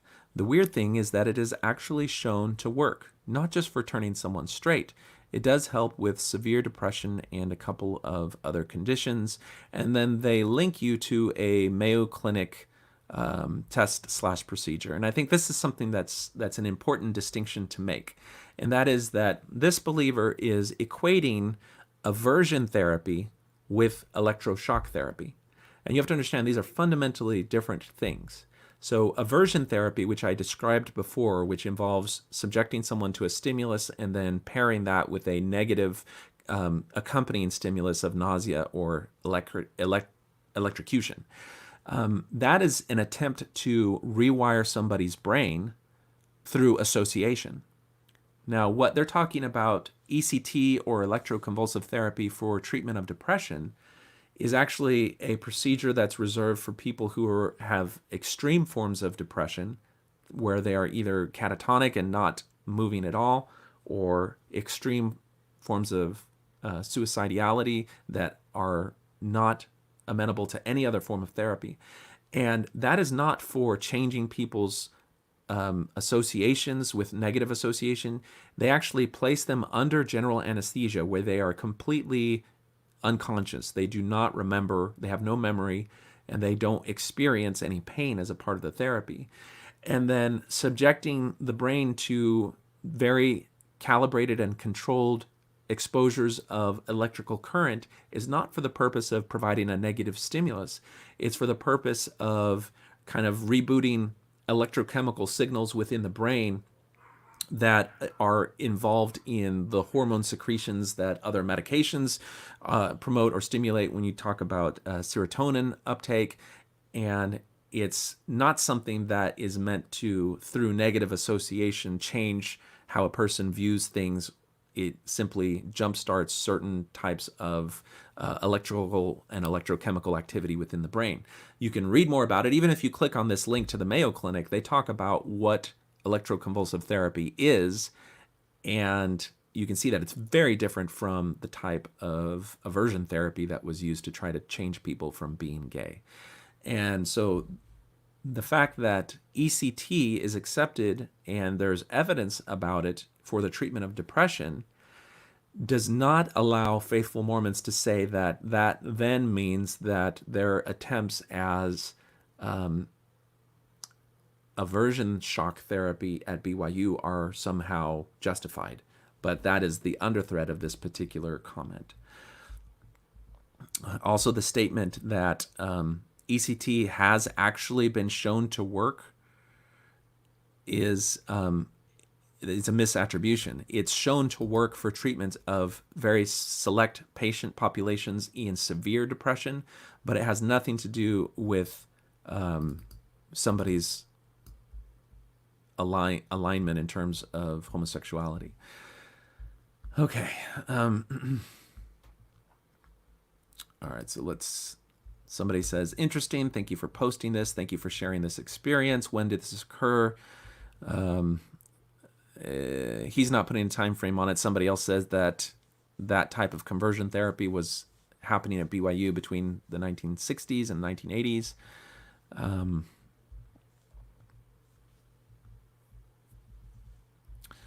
There's a link to a documentary about the aversion therapy practices. Latter Gay Stories is publishing a paper on shock therapy practices. You have to remember that this was done under the direction of Dallin H. Oakes when he was the president of BYU. And if I recall correctly, if you remember, the board of directors of BYU has apostles that sit on it. And so you had Thomas Monson and Dallin H. Oakes both involved in the decision to fund and endorse and practice this type of therapy. And that included sending the word out to bishops and stake presidents that it was an option that they could present to someone who comes to them with a confession of homosexuality.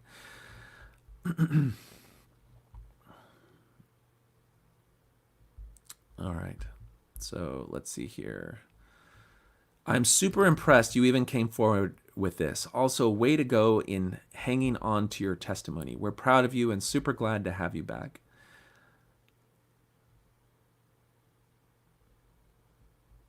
This is kind of just reflecting on that people don't really care about the actual reality and existence and experience of other people unless it points back to the church. You know, it's great that you came forward with this, but the best part is that you still hung on to your testimony, because, you know, all those people who are gay who read about this or have experienced it and then turn their backs on the church, they are themselves somehow a failure. That's kind of just the undercurrent message there that you don't really understand if you're a believing member trying to congratulate someone until you step back and look at it.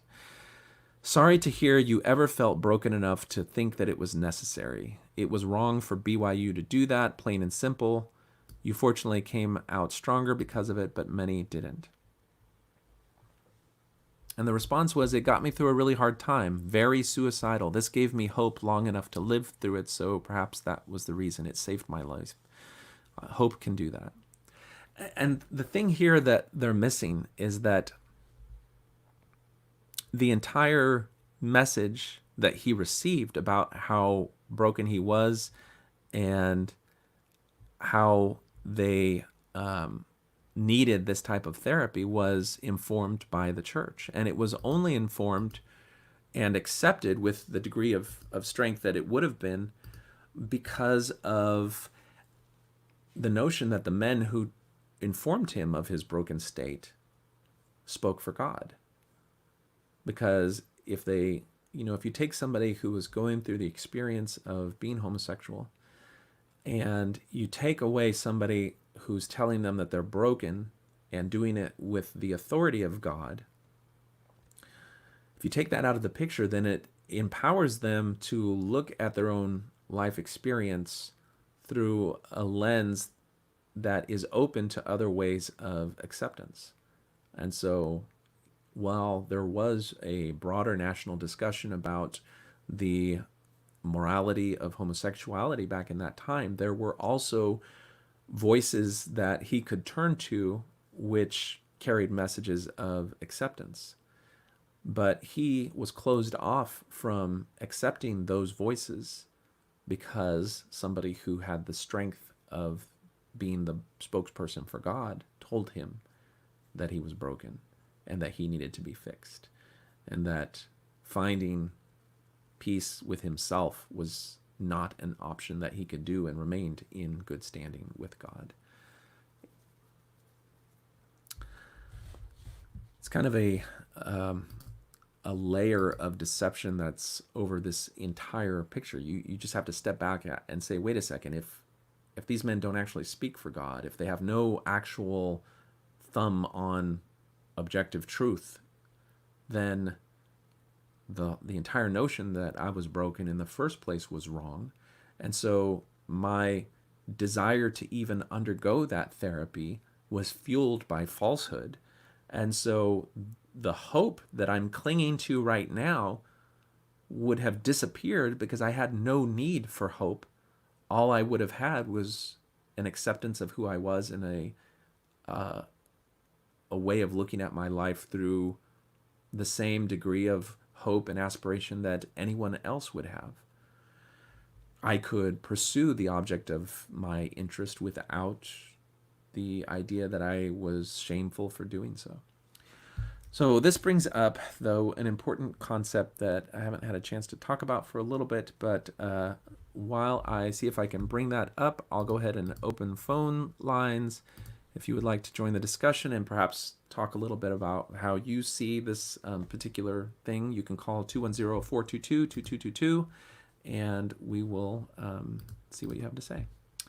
All right, so in the meantime, I'm going to bring up, let's see, what's it called? Uninformed consent. Uninformed consent. And thoughts on things and stuff. Okay, voluntary tithing and misinformed consent.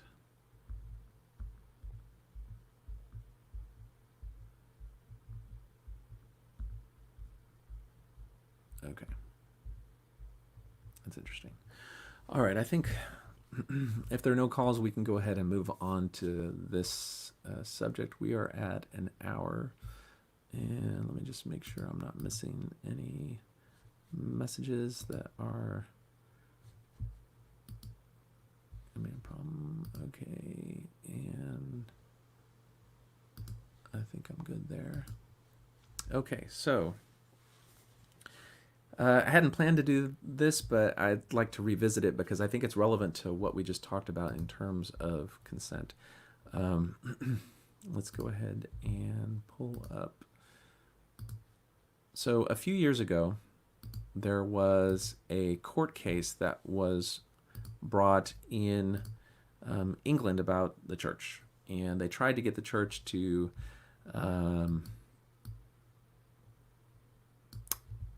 have some consequences for what they described as misrepresenting some of their historical facts in a way that got people to participate in the church in a where they wouldn't otherwise.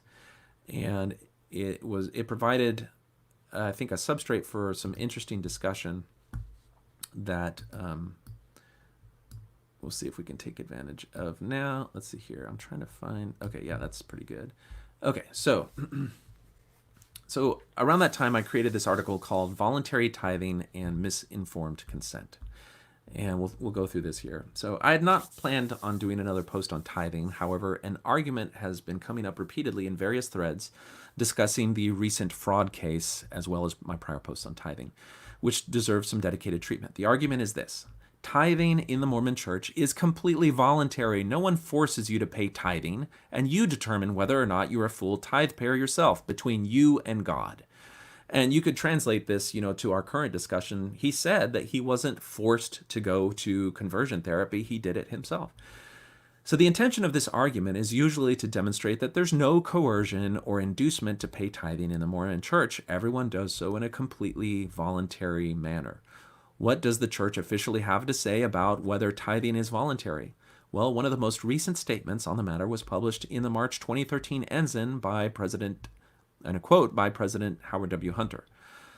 From our law of tithing: the tithe is God's law for his children, yet the payment is entirely voluntary. In this respect, it does not differ from the law of the Sabbath or any other of his laws. We may refuse to obey any or all of them. Our obedience is voluntary, but our refusal to pay does not abrogate or repeal the law. That's from Our Law of Tithing by Howard W. Hunter, March 23, Ensign, can be found on LDS.org. Now, it is the unambiguous position of the church that tithing is voluntary. In the above quote, President Hunter states that the voluntary nature of the law of tithing is no different from any other of God's laws and how they are voluntary. So what else is voluntary? If you accept that tithing is voluntary in this way, what else could be considered voluntary? Would you consider the payment of taxes to be voluntary or mandatory? Well, let's hear what Senator Harry Reid has to say about this issue when asked. Harry Reid is a Mormon senator from Arizona, I believe. Trying to argue that governmental action is not forceful, Senator Harry Reid claimed that income taxes are voluntary. If the government is in the business of forcefully taking money from some people in order to provide welfare benefits to others, how will the people whose money is being taken feel about the government? Well, I don't accept your phraseology. I don't think we force people. Taxation is not forceful? Well, no. It's voluntary? In fact, quite to the contrary. Our system of government is a voluntary tax system. Oh, if you don't want to pay your taxes, you don't have to? Oh, of course you have to pay your taxes. But well, the government will force you to pay, or they'll fine you or imprison you. We have a voluntary system. The fact of the matter is that if when you pay your taxes, see, in many other countries it's not voluntary. For example, in many countries, the government makes sure that your employer takes out every penny. Many countries don't file income tax returns. We have withholding here too, don't we? Pardon me? Withholding? With some programs, yes. But I'm talking about in some countries, European countries as an example, you don't file an income tax return. There is no need to, because your employer takes all the money out. That's the difference between a voluntary and an involuntary system. You can't cheat and not pay your taxes. Right. But I don't accept your phraseology that you forcibly take money from somebody else and give it to that's the way it is on any program. I mean, can the taxpayer... highway program is the same. We take money, we forcibly take money in your phraseology from people on highways with it. Put people in the army. Can the taxpayer decide not to pay his taxes if he wants? He can not pay his taxes. What will happen? He's subject to civil and criminal penalties. They'll put him in jail. They use force against him. He pays. Everybody pays taxes under threat of jail or fine, under threat of force. In other words, you are forced to pay your taxes, whether you fill out your form voluntarily or whether it's withheld by your employer. You don't have a choice on whether you can pay taxes that are going to be used for welfare programs. You can't make that choice. Well, but the reason our system is called a voluntary tax system, and I recognize, that ultimately you can't cheat in your taxes, but we have many provisions in the law they don't have in most countries. We have deductibility for home, interest on mortgage payment. They don't have that in most countries.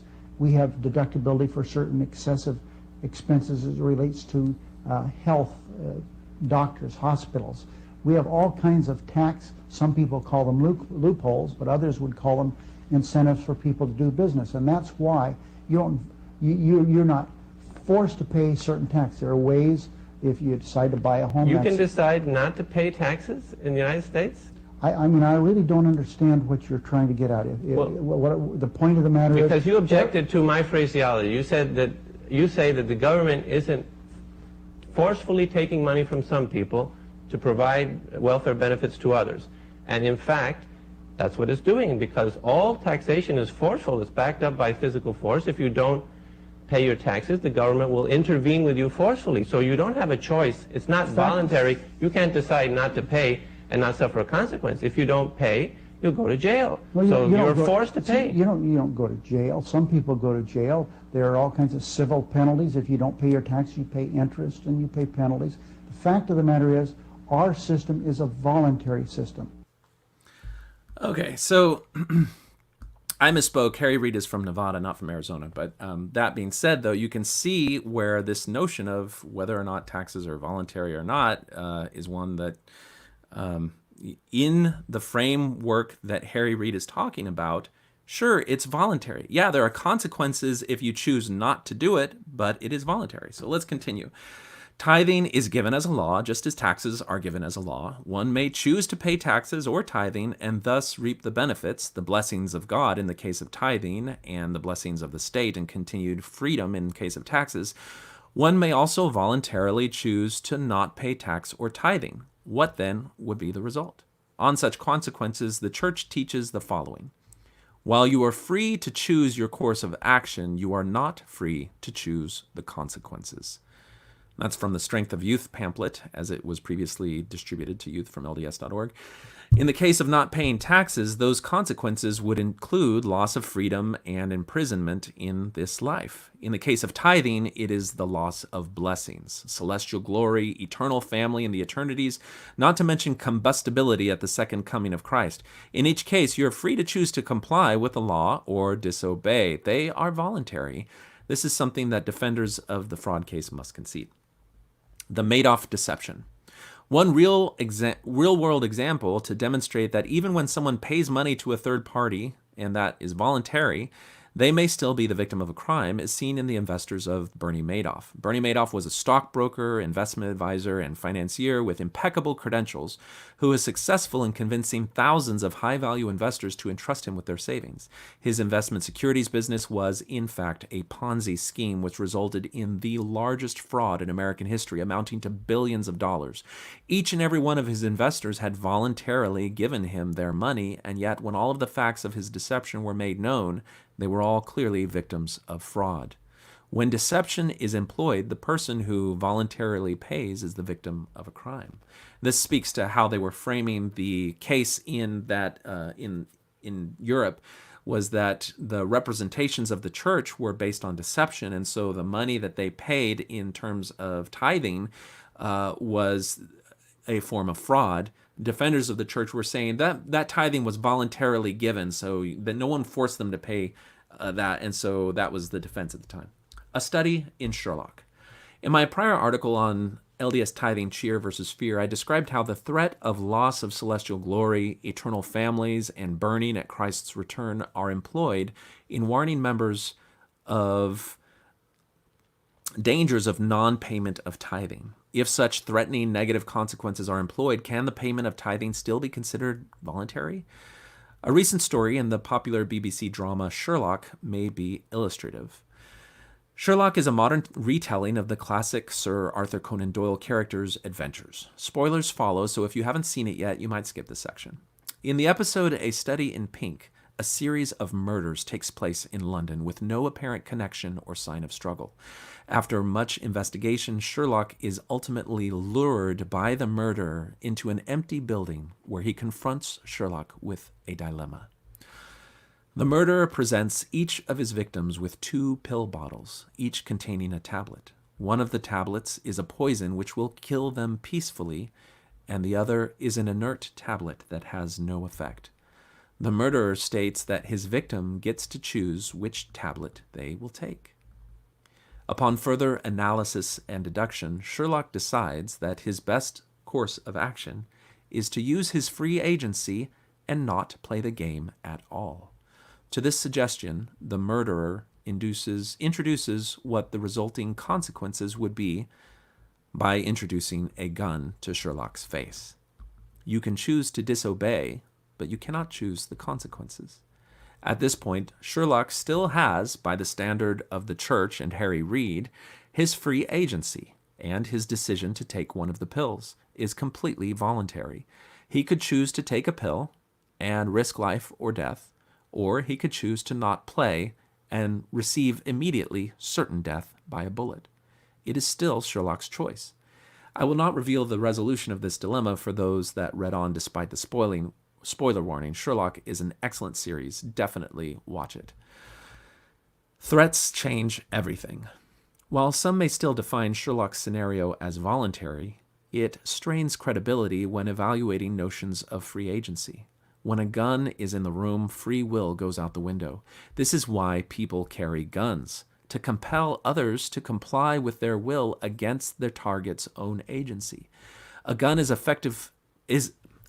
effective tool in this manner only if the victim recognizes the gun, has experience and knowledge to understand its danger, and believes that the aggressor will use it in the manner threatened. Temporal versus spiritual threats. A gun threatens a person's existence in this life.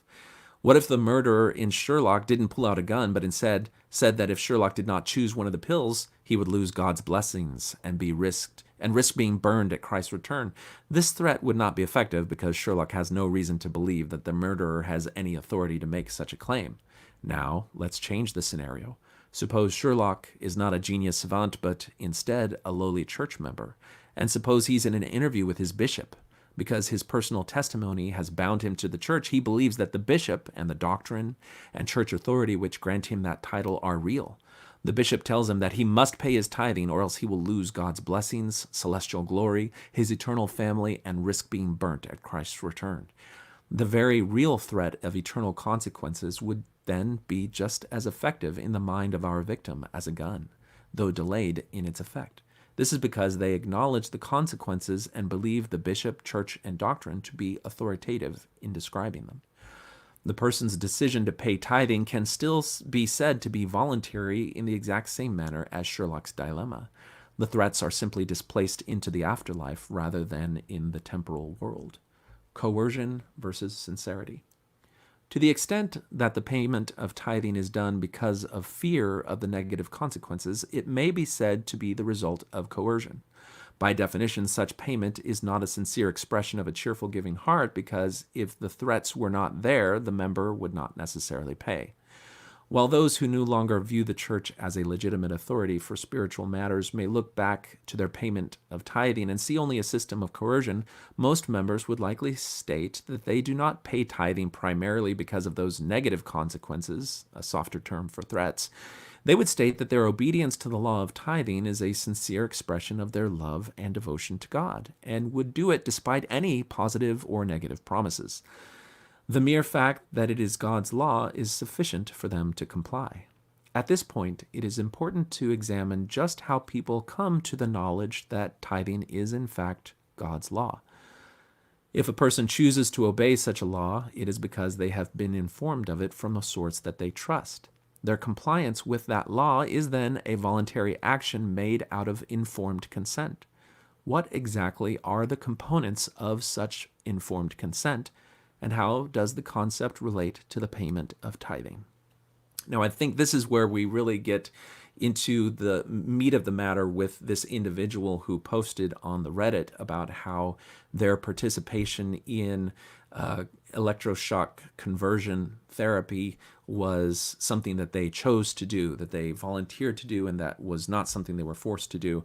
And this is where we get into the meat of this discussion in part 2 of this series on voluntary tithing and misinformed consent.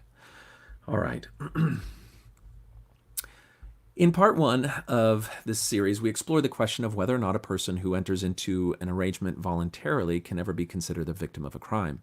The example of Sherlock and Bernie Madoff's Ponzi scheme establishes that just because someone does something voluntarily does not absolve a third party to action from guilt under certain circumstances. Deception and threats transform a consensual transaction into something unethical at best and criminal at worst. As discussed previously, to the extent that the payment of tithing is done because of fear of the negative consequences, it may be said to be the result of coercion. By definition, such payment is not a sincere expression of a cheerful giving heart, because if the threats were not there, the member would not pay. While those who no longer view the church as an authority for spiritual matters, and we're just repeating the part from the last article, basically saying that some people say that they would obey the law just because it is a law, without regard to any threats or promises. And so the question is, what are the components of informed consent? Now, informed consent. A few of my readers may know that I'm a doctor. As a physician, when I recommend that a patient undergo a medical procedure, it is incumbent upon me to inform the patient of the risks, benefits, and alternatives of the procedure so that they can voluntarily choose or refuse to undergo the procedure. This is called obtaining informed consent from the patient. It is an essential aspect of an ethical patient-physician relationship.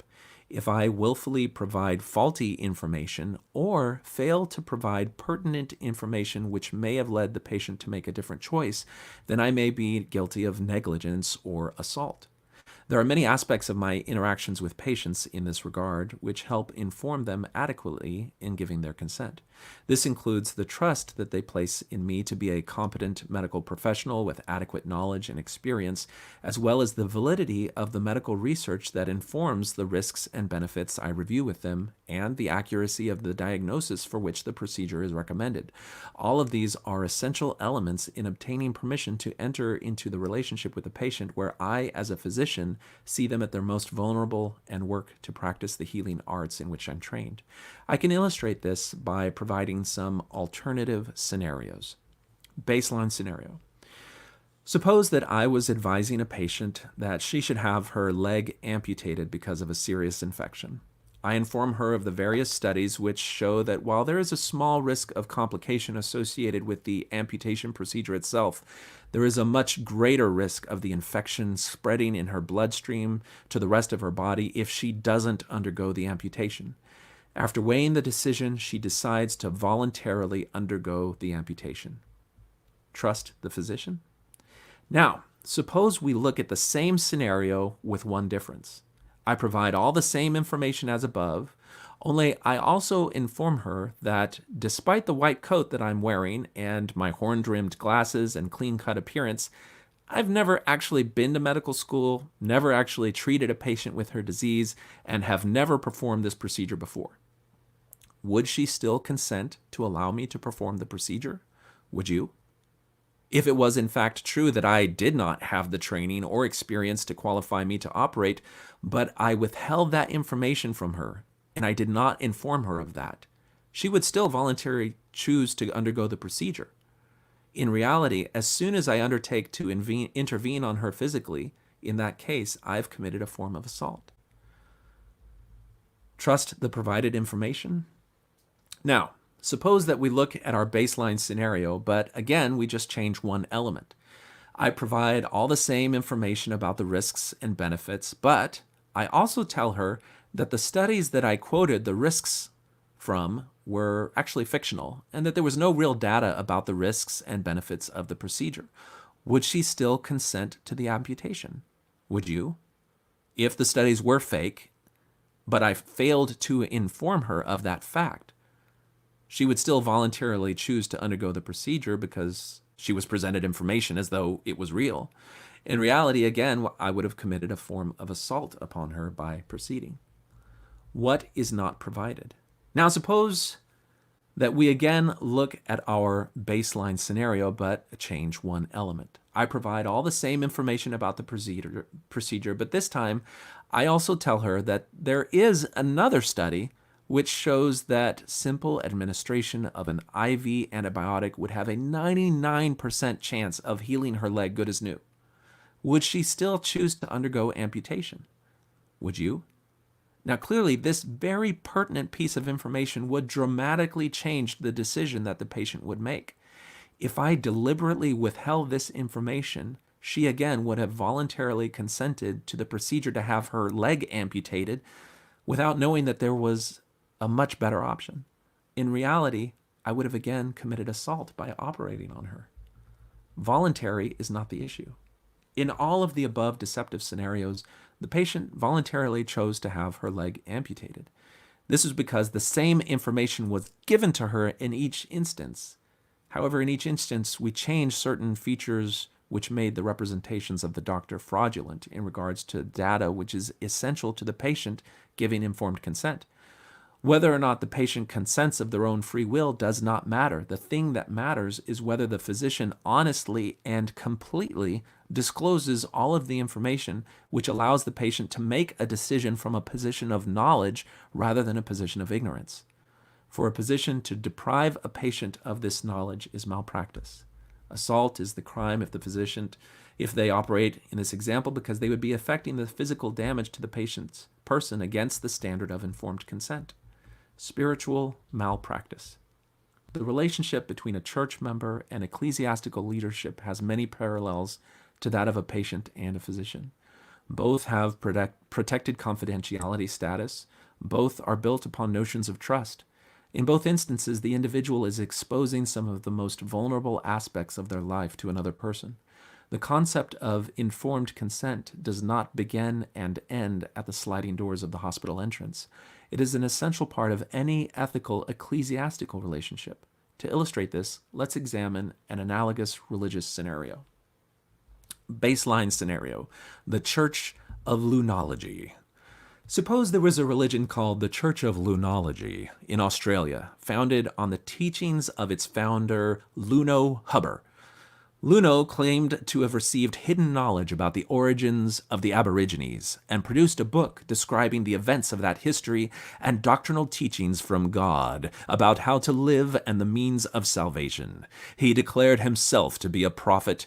The Church of Lunology grew in size and number till it filled the land of Australia. Every city had a local parish. As part of its doctrine, the Church of Lunology taught that the pinky finger was Satan's contribution to the creation of man and was the primary source of man's corruption. When teaching a potential new convert, the parish leaders and instructors would inform the investigators of all the various aspects of church doctrines, the means of salvation, God's plan for his children, and the afterlife, but the pinky finger prohibition was one of the very last points of doctrines taught. Church members could only join after agreeing to have their pinky fingers removed surgically as a rite of initiation. Members born into the church had their pinky fingers removed after age 12. This was considered at the time a point at which the child could weigh the options and choose to officially join the ranks of church membership, the voluntary price of admission. Members who take lessons and agree to join, knowing full well the requirements of membership, can be said to be voluntarily consenting to the demands of the faith. There are few things that can be done with a pinky finger that cannot be done without one. Any difficulties are considered sacrifices that prove devotion to God. If you can purge evil in this manner and join in fellowship with others who you find to be inspirational and give you strong community support, then why not? If all the pertinent information has been given to potential members and they still choose to undergo pinky finger amputation, well, then their informed consent is legitimate and there's no element of fraud or deception. Now, let's look at some hypothetical scenarios to illustrate the duty of informed consent on the part of the church leaders instructing potential members. Keep in mind that the principles illustrated pertain to existing members as well, since informed consent is a concept that does not disappear once someone has joined a group. First, trust the founder. Now, take the baseline scenario and let's modify it one way. Suppose that Luno Hubbard, the founder of the church who produced almost all of the doctrine and scripture of the church, including the requirement for pinky amputation, had a court record of being found guilty of having practiced fraud on people years before he declared himself to be a divinely called prophet. Suppose that the method of his fraud in that case was the same as the method he used to produce his ancient book of scripture. Suppose that Luno was also known to be engaging in counterfeit of currency and marrying multiple wives without the knowledge of his first wife against his own teachings. If these facts, which directly relate to the trustworthiness and character of the founder of the religion, were disclosed to the people investigating the church, would they still join and get their pinky fingers cut off? Would you? If they deliberately withheld this information from investigators who joined and underwent the amputation voluntarily, have they provided informed consent? Trust the claims. Now, take the baseline scenario and change a different aspect. Suppose that in the teachings of the Church of Lunology was an ancient scriptural story that the Aborigines were descended from Vikings, whose great knowledge of shipbuilding allowed them to traverse the vast oceans 1,000 years ago when they populated the island, giving rise to vast Aboriginal civilization. They brought many types of animals with them. Now, imagine that Luno Hubbard himself and subsequent leaders have taught this claim and used it to inspire faith and membership among the Aborigines. Modern scholars in genetics and archaeology would find that there is absolutely none of the genetic markers that would be expected from Viking ancestry in the DNA of Aborigines. Furthermore, they do find close genetic markers from South Asian ancestry, closer both in geology and geography to the Aborigines compared to the Vikings. Furthermore, there's no evidence that the various animals described in Luno's ancient scripture existed on the continent tens of thousands of years before the time depicted in his scriptures. It was a commonly held belief that those animals existed on the continent at the time Luno produced the ancient record because the first colonists had brought them with them, and they spread throughout the continent well before Luno had even been born. The Church of Lunology knows this because their own funded scholars come to the same conclusions. But suppose they disclose all this information to any potential investigators. Would those potential converts still believe that the ancient record is a true text and that the man who produced it was of divine calling and authority? Would you? If they deliberately withhold this information from investigators, have they provided adequate informed consent? What is missing? Now, take the baseline scenario and modify it another way. Suppose that one of the scriptures that Luno produced was a translation from a 1,000-year-old Aboriginal parchment which was found in a cave in the desert of Australia. It was written in a form of Aboriginal writing which was unknown at the time that Luno acquired and translated the document. Years later, a separate tablet was found that had examples of this old Aboriginal writing as well as other written languages, all stating the same thing, similar to the Rosetta Stone. Since scholars knew the other languages, they were able to crack the code of the ancient unknown writing and were able to translate many of the old parchments, cave inscriptions, and engravings which were previously indecipherable. When these scholars then looked at the parchment that Luno Hubbard had translated years before, they discovered that the translation was completely different from what Luno said it was, absolutely unrelated. Now suppose that the modern-day Church of Lunology knew about the disparity between Luno's translations and modern scholars' translations because they had trained and hired many of the scholars who translated them. Suppose that they disclose all this information to potential new members. Would they still want to join the church? Would you? If they deliberately withheld this information from potential converts who then joined the church and had their pinkies amputated, did the leaders provide informed consent? On reflection, in each of the above scenarios, if the Church of Lunology had disclosed the information, chances are that many investigators would choose not to join the church and lose their pinkies. There would still likely be a few who find the truths of the doctrine and the fellowship of the members and their own feelings about the church to be sufficient for them to still join pinky-free.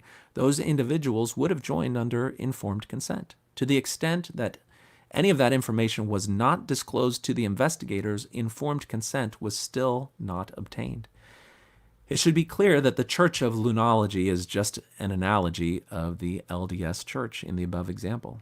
I apologize for the laborious efforts to displace the example from the Mormon Church, but adherents to any religion tend to view other people's religions with a different standard from their own. I was hoping to allow faithful members a chance at seeing things from a more neutral perspective. Revisit the above scenarios and substitute Joseph Smith for Luno Hubbard his ancient texts for the Book of Mormon and the Book of Abraham, the Native Americans for the Australian Aborigines, and ancient Jews for the Vikings. To complete the picture, replace the amputation of a pinky with the payment of tithing. And in the context of this discussion, you could also replace it with the notion that you're broken as a homosexual individual and in need of some form of treatment, or in need of remaining abstinent your entire life. Honesty. LDS members are instructed in honesty from the Gospel Principles Manual as follows. When we speak untruths, we are guilty of lying. We can also intentionally deceive others by a gesture, a look, by silence, or by telling only part of the truth.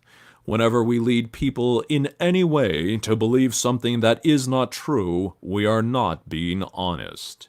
The Lord is not pleased with such dishonesty, and we will have to account for our lies. Satan would have us believe it is all right to lie. He says, yea, lie a little. There is no harm in this. Satan encourages us to justify our lies to ourselves. Honest people will recognize Satan's temptations and will speak the whole truth, even if it seems to be to their disadvantage. I want to thank Dallin Oaks for his reading of that quote. If the church withholds pertinent information that bears directly on the trustworthiness of its founder and prophets, its scripture and its authority, then they have not met their own standard of honesty. Apostle Boyd K. Packer famously stated that there is a temptation for the writer or teacher of church history to want to tell everything, whether it is worthy or faith-promoting or not. Some things that are true are not very useful. This is a quote from The Mantle is Far, Far Greater Than the Intellect, an ominous title in and of itself, by Boyd K. Packer from BYU. If something is true, and it may affect the decision of an investigator or member to join or to continue in the church, then it is a violation of their free agency to withhold it from them. It is the moral responsibility of any church leader to disclose such information. For any church leader to choose not to do so is to exercise a paternalistic attitude towards its members, believing that the leader's own choices supersede those of the members in matters that are personal to the members themselves. True free agency can only be exercised when people are given a true choice informed by all the pertinent factors. The tree of knowledge of good and evil can only in fact empower men to legitimately choose if they are given sufficient knowledge to make an informed decision. Anything less is misinformed consent and a violation of the members' rights. Conclusion. In the recent fraud case, it brings up many challenging issues for faithful Mormons. Many have tried to simply dismiss the case because they believe that since the payment of tithing is voluntary, church cannot be held accountable for what it teaches.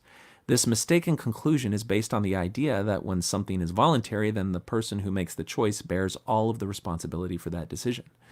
I hope to have demonstrated that this is not the whole picture. The example of informed consent in the medical profession provides a clear framework for understanding how the honesty and openness of an organization in providing all pertinent information to investigators and members is essential. As a Mormon, when you are interviewed for personal worthiness to obtain a temple recommend, you are asked if you are honest in your dealings with your fellow men.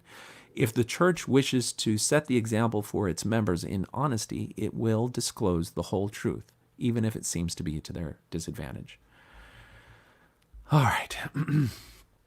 And that's the last of that particular article. So all right, so that's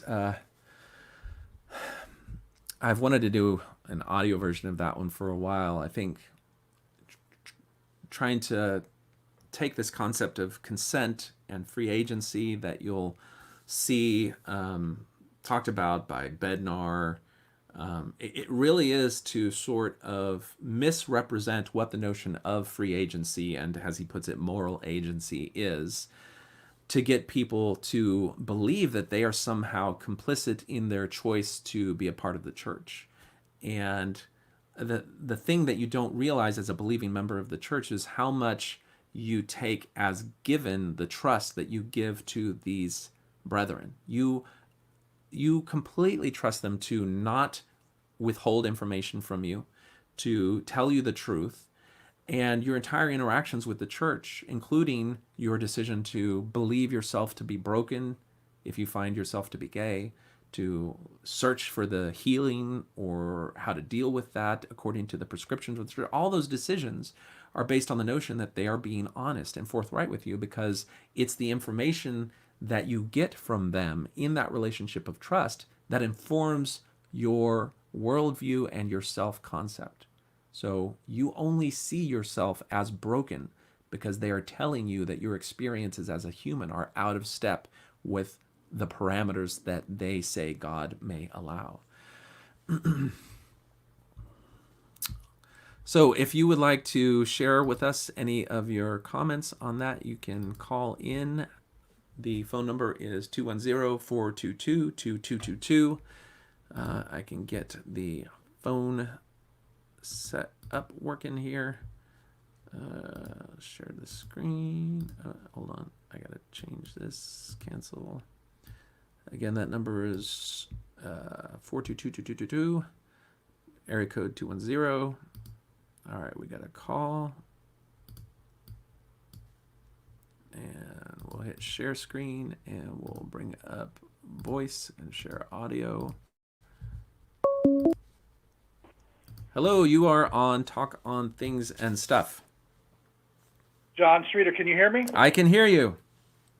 All right. Excellent. Jonathan Streeter, you magnificent bastard. Good morning. I always know how to recognize you. I wonder why. Hey, good show today. I'm enjoying this. Nice to see it. I have so many thoughts, and I don't want to babble on too bad, as I sometimes do. But I do have a couple of concise points here. First, we got to go back. I've talked to you about Kenneth Copeland before. Let's jump back to him real quick. Oh my God, the clips you showed were wonderful. One of them I haven't seen. I did see the one where he COVID and he blew. Yeah. But what is fascinating to me is, well, you showed okay. Well, how did this work? And you showed that it obviously did not work. Yeah. But yet, people will still attend this man's meetings or watch him or send him money. They will continue to do so. And is it just me, or does he actually look? If somebody was actually possessed with a demon, wouldn't they kind of look like when he kind of smiles and does that eye glint? And it's like it creeps me out pretty much. But anyway, so he's doing that, and he's oh my God. Anyway, but it's the yes men. It's like, remember the one you showed where he blew and there's the guy by him of him. He's like, oh yes, Jesus. He's here we go, and he's Kenneth Copeland starts, and he's like, the other guy's talking in tongues, and oh yeah, and the other one where he blew, and like about 4 or 5 guys standing near him also blew. And we're emphasizing everything he said. Why do you need a posse of yes men? I'm just curious. What's up with everybody confirming it? Does that drive the point home or whatever? Oh yeah, what do you think? I think absolutely. Yes. You put your finger right on it, which is that we are more likely to believe something or to accept something if we have an example of somebody else also believing and accepting it. And so by him having a lackey right there who is agreeing with everything that he says. Amen, John. Amen. It actually works for you. And then the weird thing in that second clip where he's blowing the breath of God is that it's different. So in the first clip, he's got the lackey right next to him who is just kind of giving a commentary. And my first experience was this. I was in a ward in Boston. And in Boston, it was an inner city ward. And there were actually a large number of black church members who were in the ward. And they had come from other faith traditions. And those other faith traditions had a much more interactive form of worship, where when a pastor was talking, it was very common for people in the audience to exclaim amen or praise be, or to show a form of agreement that was just part of their mode of religious expression. Well, those people then joined the Mormon Church and were in sacrament meeting and doing the same thing. So if you can imagine me standing up to give a talk, giving a very boring sacrament meeting talk, but there's somebody in the audience, when I say something that's, kind of good, but then somebody in the audience says, yes, amen, Like it really, I mean, as a speaker, I was like, yeah, it encouraged me. But if you're in the audience and you hear that, just the fact that someone is agreeing and enthusiastically doing it makes it much more easy for you to accept. And so I think that's the power of what you're getting now. If you listen to, there's this fundamentalist woman who, you'll see Lindsay Hansen Park has done some podcast episodes about her, and she's predicted these things. She got excommunicated a little bit ago because she's involved in all this energy healing and stuff. Well, her podcasts involve her talking about her revelations, but she has a lackey who's there agreeing with her and feeding her and feeding the audience this agreement, which then casts a spell. I mean, it doesn't cast a spell. It basically leverages a normal human psychological thing where when we see people agreeing, we're more likely to agree. And so that's the first video. The second video is unique because it perfectly models what outsiders see when they see those recordings of the prayer circle in the temple. And that is that you have one person who is the voice, in this case, Kenneth Copeland, and he's saying something, and then 5 other guys around him are repeating exactly what he says. And that's, I think, even Mormons would see that and be like, well, that's a little culty, but you just have to realize that's how outsiders see the Mormon temple ceremony. Hey, Jonathan, the Spirit just testified to me that it just hit me that evil apostate is behind that camera, and you're actually being his lackey right now. That's what I think is happening. Hey, listen. It is true. I am here. I am here behind the camera. You cannot see. You're my hero. Praise be, apostate. Let me flip that just for a second.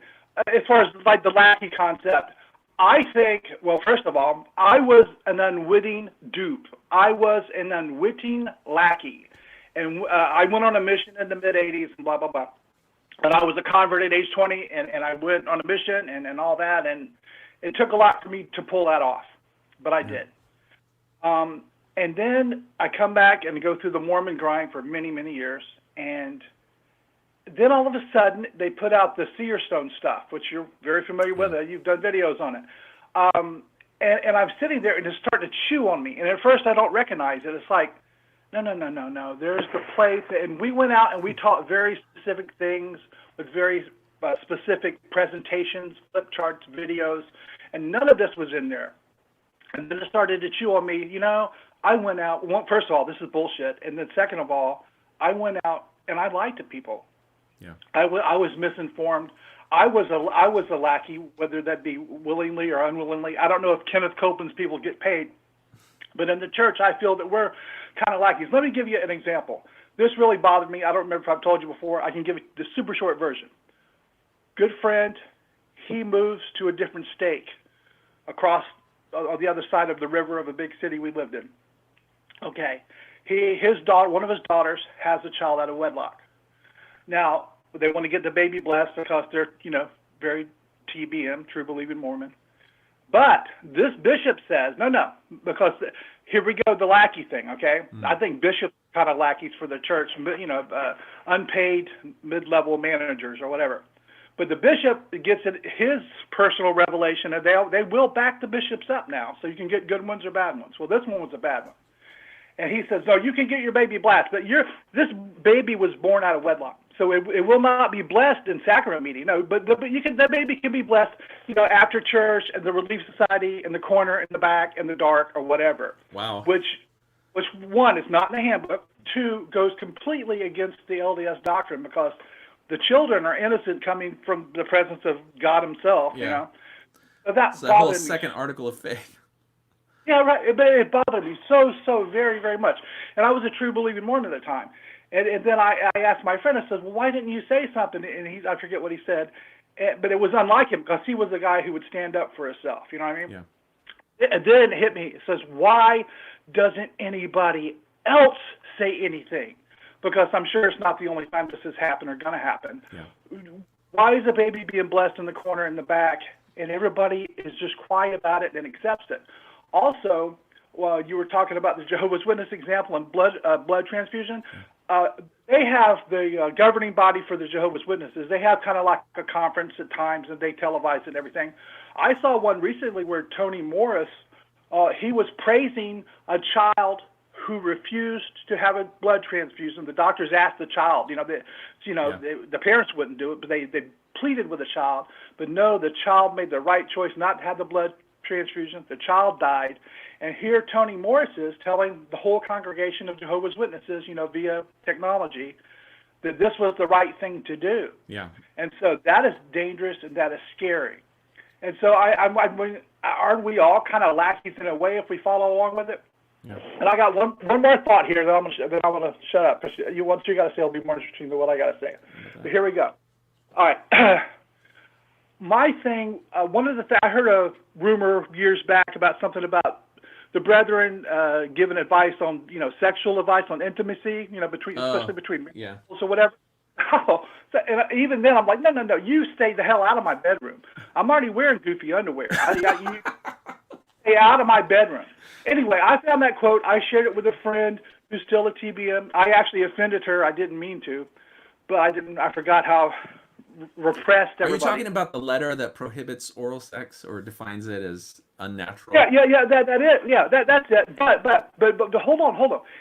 Then, by chance, a couple days later, I saw a quote that I've never read before, and I've got it right in front of me. It's real short, and I want to share it with you. You probably heard it. Okay. This is 1969. Apostle Mark E. Peterson, 1969. Had I read this when I was joining the church at age 20, I don't care what I was feeling, good or bad, this would have made me go, no. All right, here's what he says. Mark E. Peterson, 69. Sex is for the procreation of the species, not for sensual pleasure. God made it clean and sacred. He intends that we shall keep it so. That's what he says. Boom! Wasn't this the guy who said that he'd never seen his wife naked? I'm not sure if that's the same one, but this guy, oh my goodness. He's the one that wrote that horrific one about masturbation that they used to hand out, bishops used to hand out the this is years ago, about not the factory. This is tying your hands to the bedpost. Yeah. But you can't keep your hand off your wiener. So, but anyway, he says, sex is for procreation. It's not for sensual pleasure. No, I'm sorry, my friend. But see, that was withheld. I've never heard that quoted in conference, and I've never even. I just saw it. I just happened to find it by digging deep. That's all. So anyway, that's kind of my thoughts that you're triggering. Excuse me if I went too far off tangent. In my convoluted mind, it kind of ties together. No, it really does, because we're talking about the things that we accept from the authority of the church on this implicit trust that we hand them when we join the church. And if there is a measure of deception in that trust that we give them, then you just have to step back once you realize that trust has been betrayed, and you have to reevaluate all of the different things that you've accepted from them as real. And so when we read the story, for example, of this person who claims that their interactions in electroshock therapy were completely voluntary, you just have to say, well, you may have agreed to undergo them, but you agreed to undergo them by being fed false, misleading information, which were inputs into that decision. And to the extent that you later realize that, it's okay and reasonable for you to acknowledge that you were the victim of a deception. Absolutely. Yeah. All right. Well, thanks for your call. It's always great to hear your voice. All right, man. Thanks, John. Thanks for being there. You take care. All right. Bye. Take care. Bye.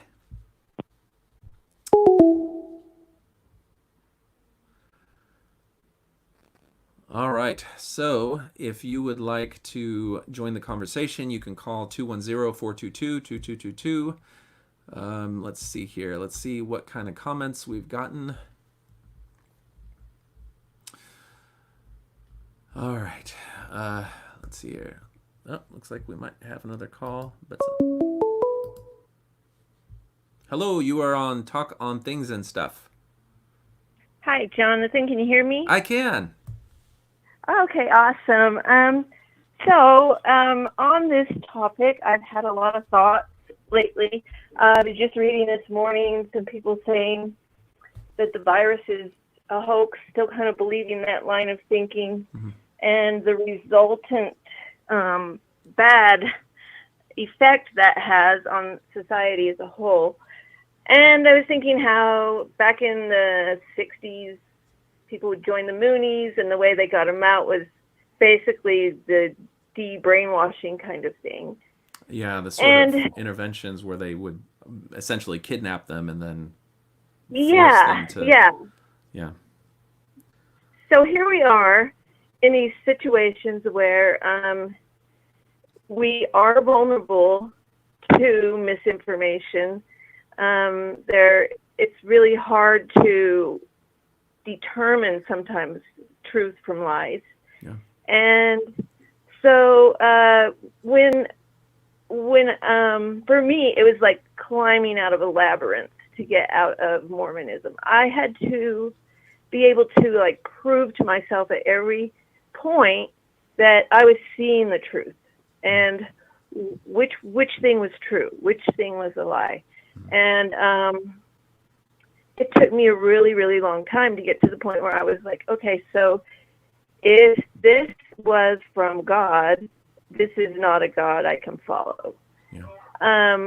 But it was really, really a nightmare figuring out how this was a lie. So my question is, what do you think people can do to help ourselves have more of a boundary against this kind of infiltration from nefarious people who want to exploit others for power, basically?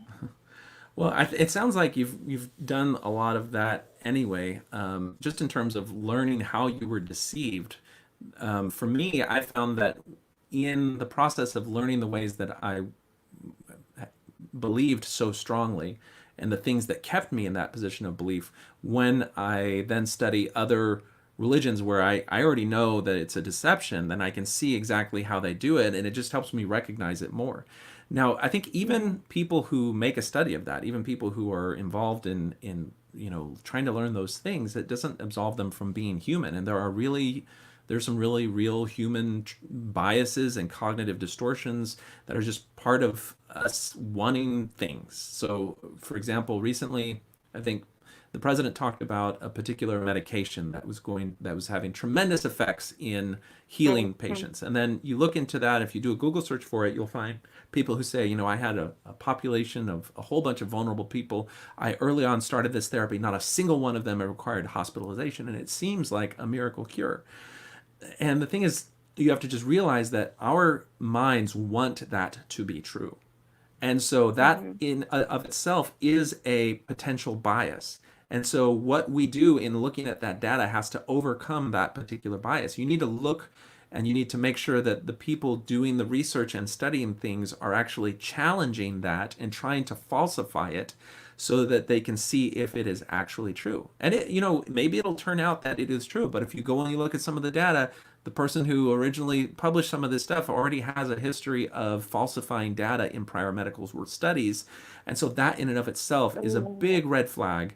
That doesn't mean that it's inherently wrong. If it's a hypothesis that it maybe work, then we can apply the scientific method to it and see if it bears out, if it creates a statistically significant change in the course of the disease for select patient populations. But you just have to make sure that you do it with a level head that keeps these principles of the scientific method and evidence-based medicine central, because the whole power of those principles is because they help us weed through our biases. I mean, we all have biases. We're seeing now even academic journals in their desire to get information out to healthcare providers in a rapid way are cutting corners in some of the usual editorial process, which causes people to adhere to strict standards of academic medical publication. So early on, there were some publications came out that said that you can use CT to screen for COVID-19, and it's more effective than the PCR test. Well, those publications were kind of published and distributed by some very respected academic journals, but they did not apply the same rigorous standards that they would have applied to a normal publication, which would have involved a lot of back and forth because there were some serious flaws with the way that they formulated their data, the way that they selected their patient population, and all of those things bear directly on a claim of the effectiveness of CT for screening for the disease or for detecting the disease. And so that, I think we're all in a moment right now where you can step back and say we all have these very human biases which color our judgment, and you just want to do everything that you can to try to work around that and acknowledge it. And even in people who are trained like these journal editors and everything, that is their livelihood, is being trusted, because they try to make sure that anything that gets published under their names has gone through a rigorous form of analysis and correction. But it's just something, it's a constant thing you have to do. So I would just say, keep at it. Don't give up. Realize that you will make mistakes, but keep holding yourself to as high a standard as you are able. That sounds great. Just rigorous, really trying to look at the challenger beliefs, you know, and use the scientific method. And as soon as you find that there's an opinion you are not allowed to express, that is a huge red flag. Like if you're in a society that is working to get away from these cognitive biases, these social pressures that endorse things that don't necessarily have the evidence behind them, then you're going to find that there are opinions you want to express that if you express them, rather than being met with rational counterpoint and debate, you'll be told that you aren't allowed to even have that opinion. And that's a big red flag. And we're seeing that in some corners of social discussions that we may encounter online, that should cause you to kind of step back and say, we don't know what's right or wrong, but that should not be a part of the discussion, that type of prohibition on what subjects are okay to even discuss or debate. Yeah, which brings us right back around to that LDS Reddit, where you are not allowed to discuss things on there that cause people to question, which to me is the biggest red flag of all. So you're right. Thank you so much. No problem. Anything else on your mind? No, not right now. Thank you so much for all you do, Jonathan. Okay. Thanks for the call. Okay, bye-bye. Take care. All right. So let's see here. If you would like to join the conversation, you can call it 210-422-2222. We had one comment from somebody called Early Riser. I once told a psychiatrist that I would do anything to keep my children from making the same mistakes that I made with the word of wisdom. I told her that I believed it would be better if they were dead. Now, it's one of those things that you can see the extreme distortion of perspective and proportionality that you can have when you have these dogmatic things. It would make sense to a Mormon to say it'd be better off if you were dead. We even have Robert Millett, who is a BYU scriptorian and probably has ghostwritten several General Conference talks, in a recording saying that he doesn't even question the church because he's already made the commitment to stay faithful until he was safely dead.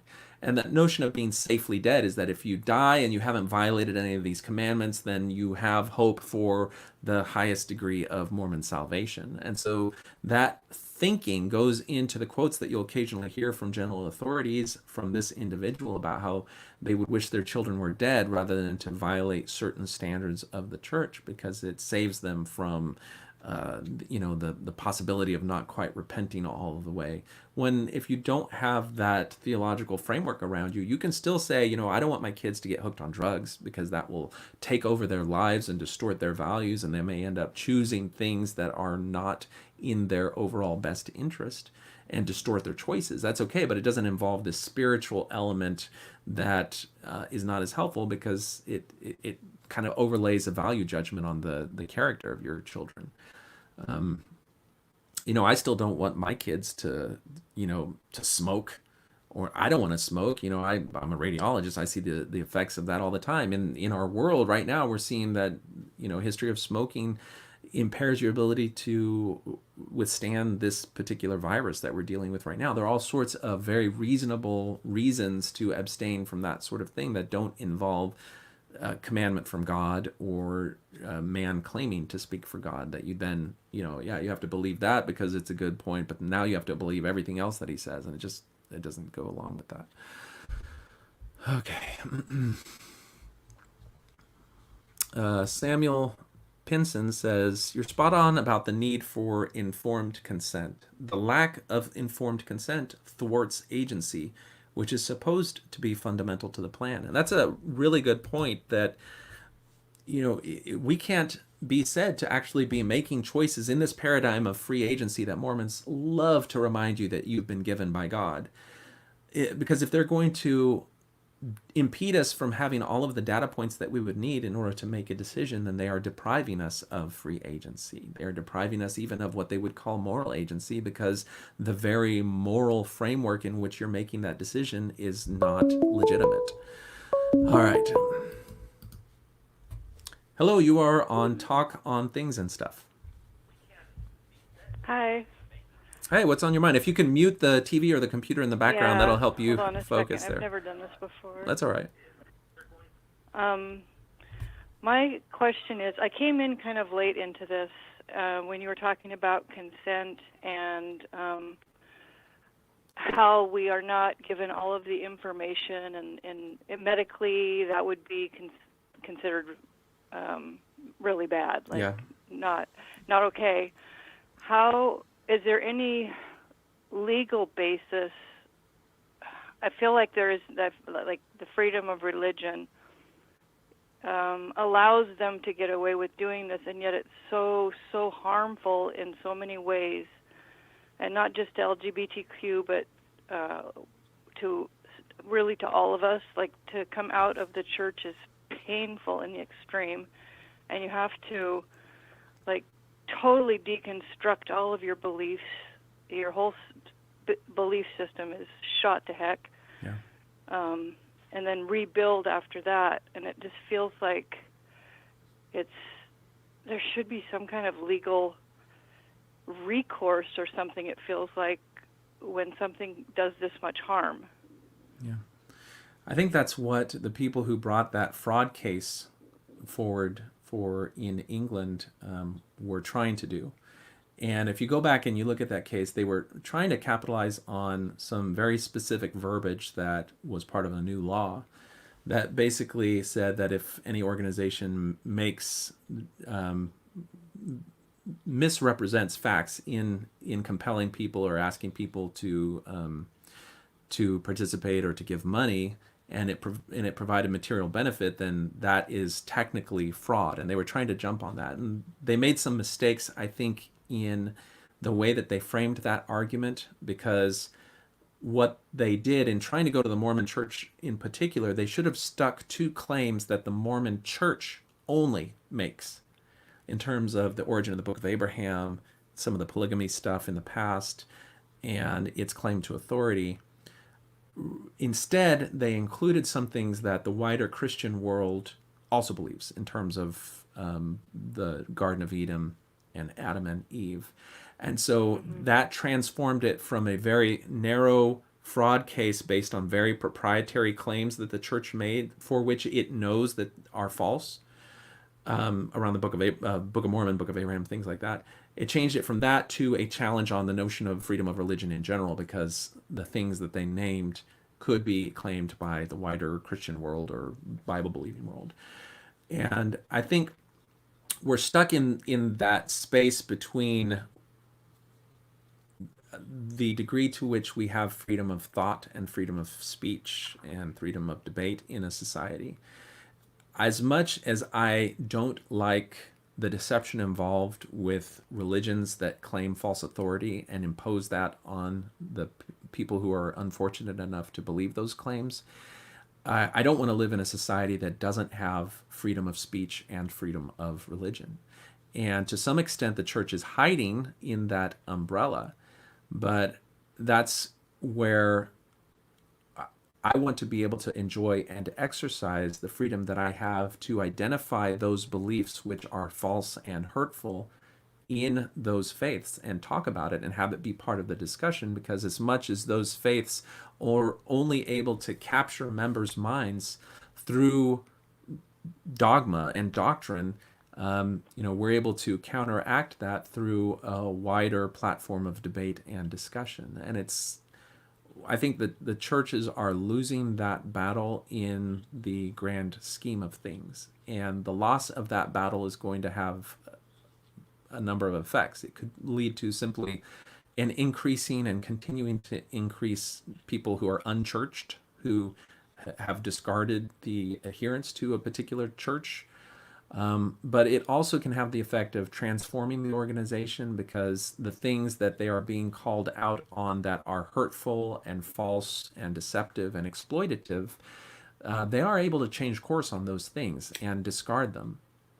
The church had been criticized for a long period of time for its temple ceremonies being inherently sexist, and so those things have changed. That doesn't mean that temples are suddenly a great thing, because there are problems with the notion of a temple and the way that they restrict access and membership to it, the way that they misdirect billions of dollars of funds into their building when they could be going to other services. But that's just part of the discussion that we'll continue to have in enlightening people. And at some point, churches are going to have to make existential decisions about what they do.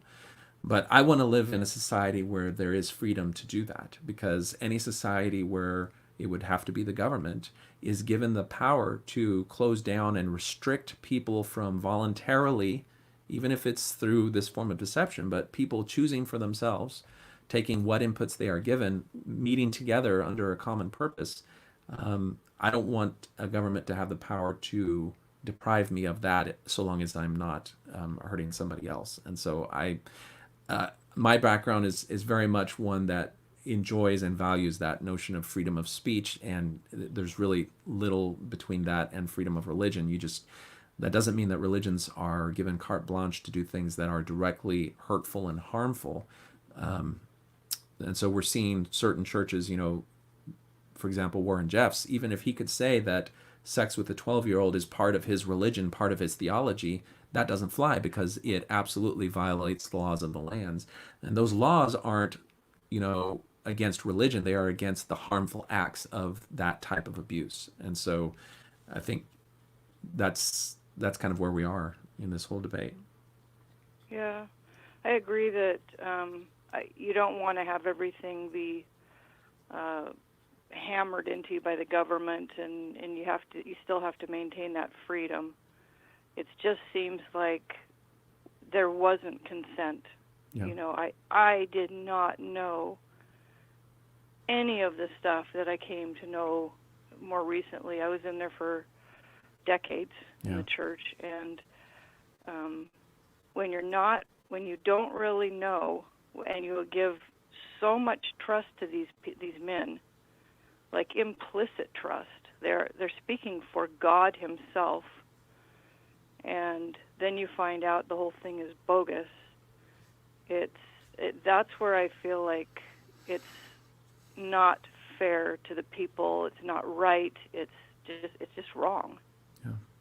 Well, who knows? Maybe some law in the future will come that identifies specifically that type of misrepresentation and is able to even work through religious claims, because you can have metaphysical religious claims that are not rooted in objective reality, that I have an element of faith where there's no disprovable information about it, but that's very different from objective, concrete claims tied to the real world that are blatantly false, that are used to induce people to pay. And I think, maybe there'll be another challenge similar to what we saw a few years ago that will be more finely tuned and make it work. And then maybe, very few religious organizations could say, well, okay, we'll give people's tithing back. Most religious organizations would be like, well, we don't have the money to give your tithing back. But the church probably does have the money to give its tithing back. Probably. And honestly, the thousands of dollars that I gave, yes, I could definitely use that money. But more so, it's what it's done to myself personally, my mind, the anxiety, just having to put your life all back together again, losing your community, being looked at as less than, that you're being deceived by Satan. None of those things is pleasant, and it's imposed upon you just because you now know the truth. Yeah. And it may not even be imposed upon you. It may be imposed on your family and your loved ones who remain under the shadow of their influence, as we saw just a few days ago with Dieter Uchtdorf trying to paint those of us who no longer hold the brethren in regard as unruly children who are throwing a temper tantrum. And so now, I haven't had a chance to talk with my mom or my brothers about this. Chances are they didn't actually watch conference because they kind of wait for me to tell them what the best parts of conference are. But they, just to see how they felt about that. Like, is that now going to be part of the color of our discussions? Is that you're going to see me as this infantilized tantrum thrower who eventually will come back to the church? I think that is how we're looked at. I do think that's how we're looked at, and it was shocking for me to hear that he's the one who said it. Yeah. Like, good gracious, even Uchtdorf. Yeah. Anyway, I don't want to take up all your time. There's probably others who want to call in, but thank you for doing this and all of your insights that are just spot on. Oh, well, thank you for the call. Yeah, thanks. All right, take care. Talk to you later. Bye. All right. Well, let's see. If we get another call right away, we'll go ahead and take it. But otherwise, I think I will be wrapping up soon. I hope everybody is staying safe and finding something to keep themselves occupied and out of harm's way as we're all quarantining here for this period of time. That's going to be certainly... Each of us had different things that we remember back on our growing up, and this is going to be one that affects our kids, no doubt. Hello, you're on Talk on Things and Stuff. Hi, I'm calling from Ohio. Oh. And I just wanted to thank you for your program and all the stuff you've published over the years.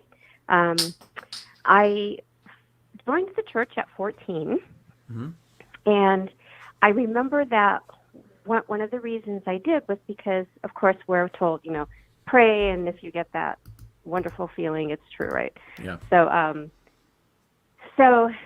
I did, and, I got that wonderful feeling. I got to see, I'll expose my age here, but I got to see, President Kimball at the time, and, I felt the spirit, and so over the years, of course, things happened where I felt promptings and the spirit, and so I just knew that it was the right, the true church, right? So, so fast forward, I have total of four kids, and two of our kids identify as LGBTQ, so I call them my gateway kids because I started out by actually doing a lot of research on those issues with regard to the church, and so I then finally, at the end of 2017, I thought, I'm finding out a lot of negative stuff here that I really don't like. I'm going to actually throw the door wide open, and I'm going to research the church in general, which is what I did. And I decided, and I'm going to use the internet. You evil apostate. Yes, exactly, evil apostate. So,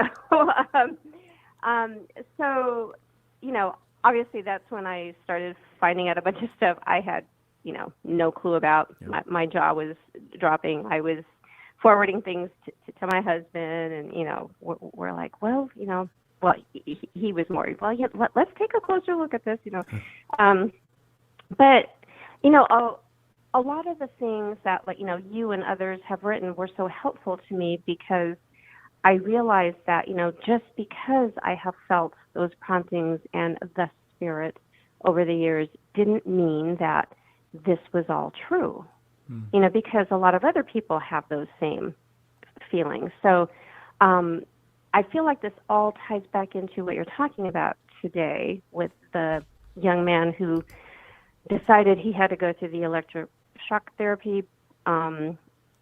It's because we're taught that the prophet, is the final arbiter on truth. And so if we have felt these feelings over the years, then what he's saying about any subject must be true.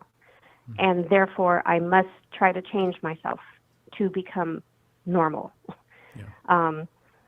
So I just feel like a lot of it goes back to these, feelings that we're told to interpret as the church is true. So anyway, I just kind of wanted to throw that out there. Yeah, I think that the root of a lot of these things is that I've referred to it in the past as like a mythology of truth, or a epistemological trap, where the question of how do we know what is true is provided to us by the church in a way that we never think to challenge that actual truth that they provided us. And they'll refer to Moroni's promise in the Book of Mormon: if you pray with real intent, if these things are not true, they'll be made manifest unto you. And so then we're given that sense that the burning in our bosom testifies is that these things are true. And I've talked to members of the church who will say, if it was just all the historical facts and everything, I would totally leave this church. But I have had personal experiences in my life and this feeling, so that I know it's true despite anything else, and we're going to learn all about the greater truths in the life after this.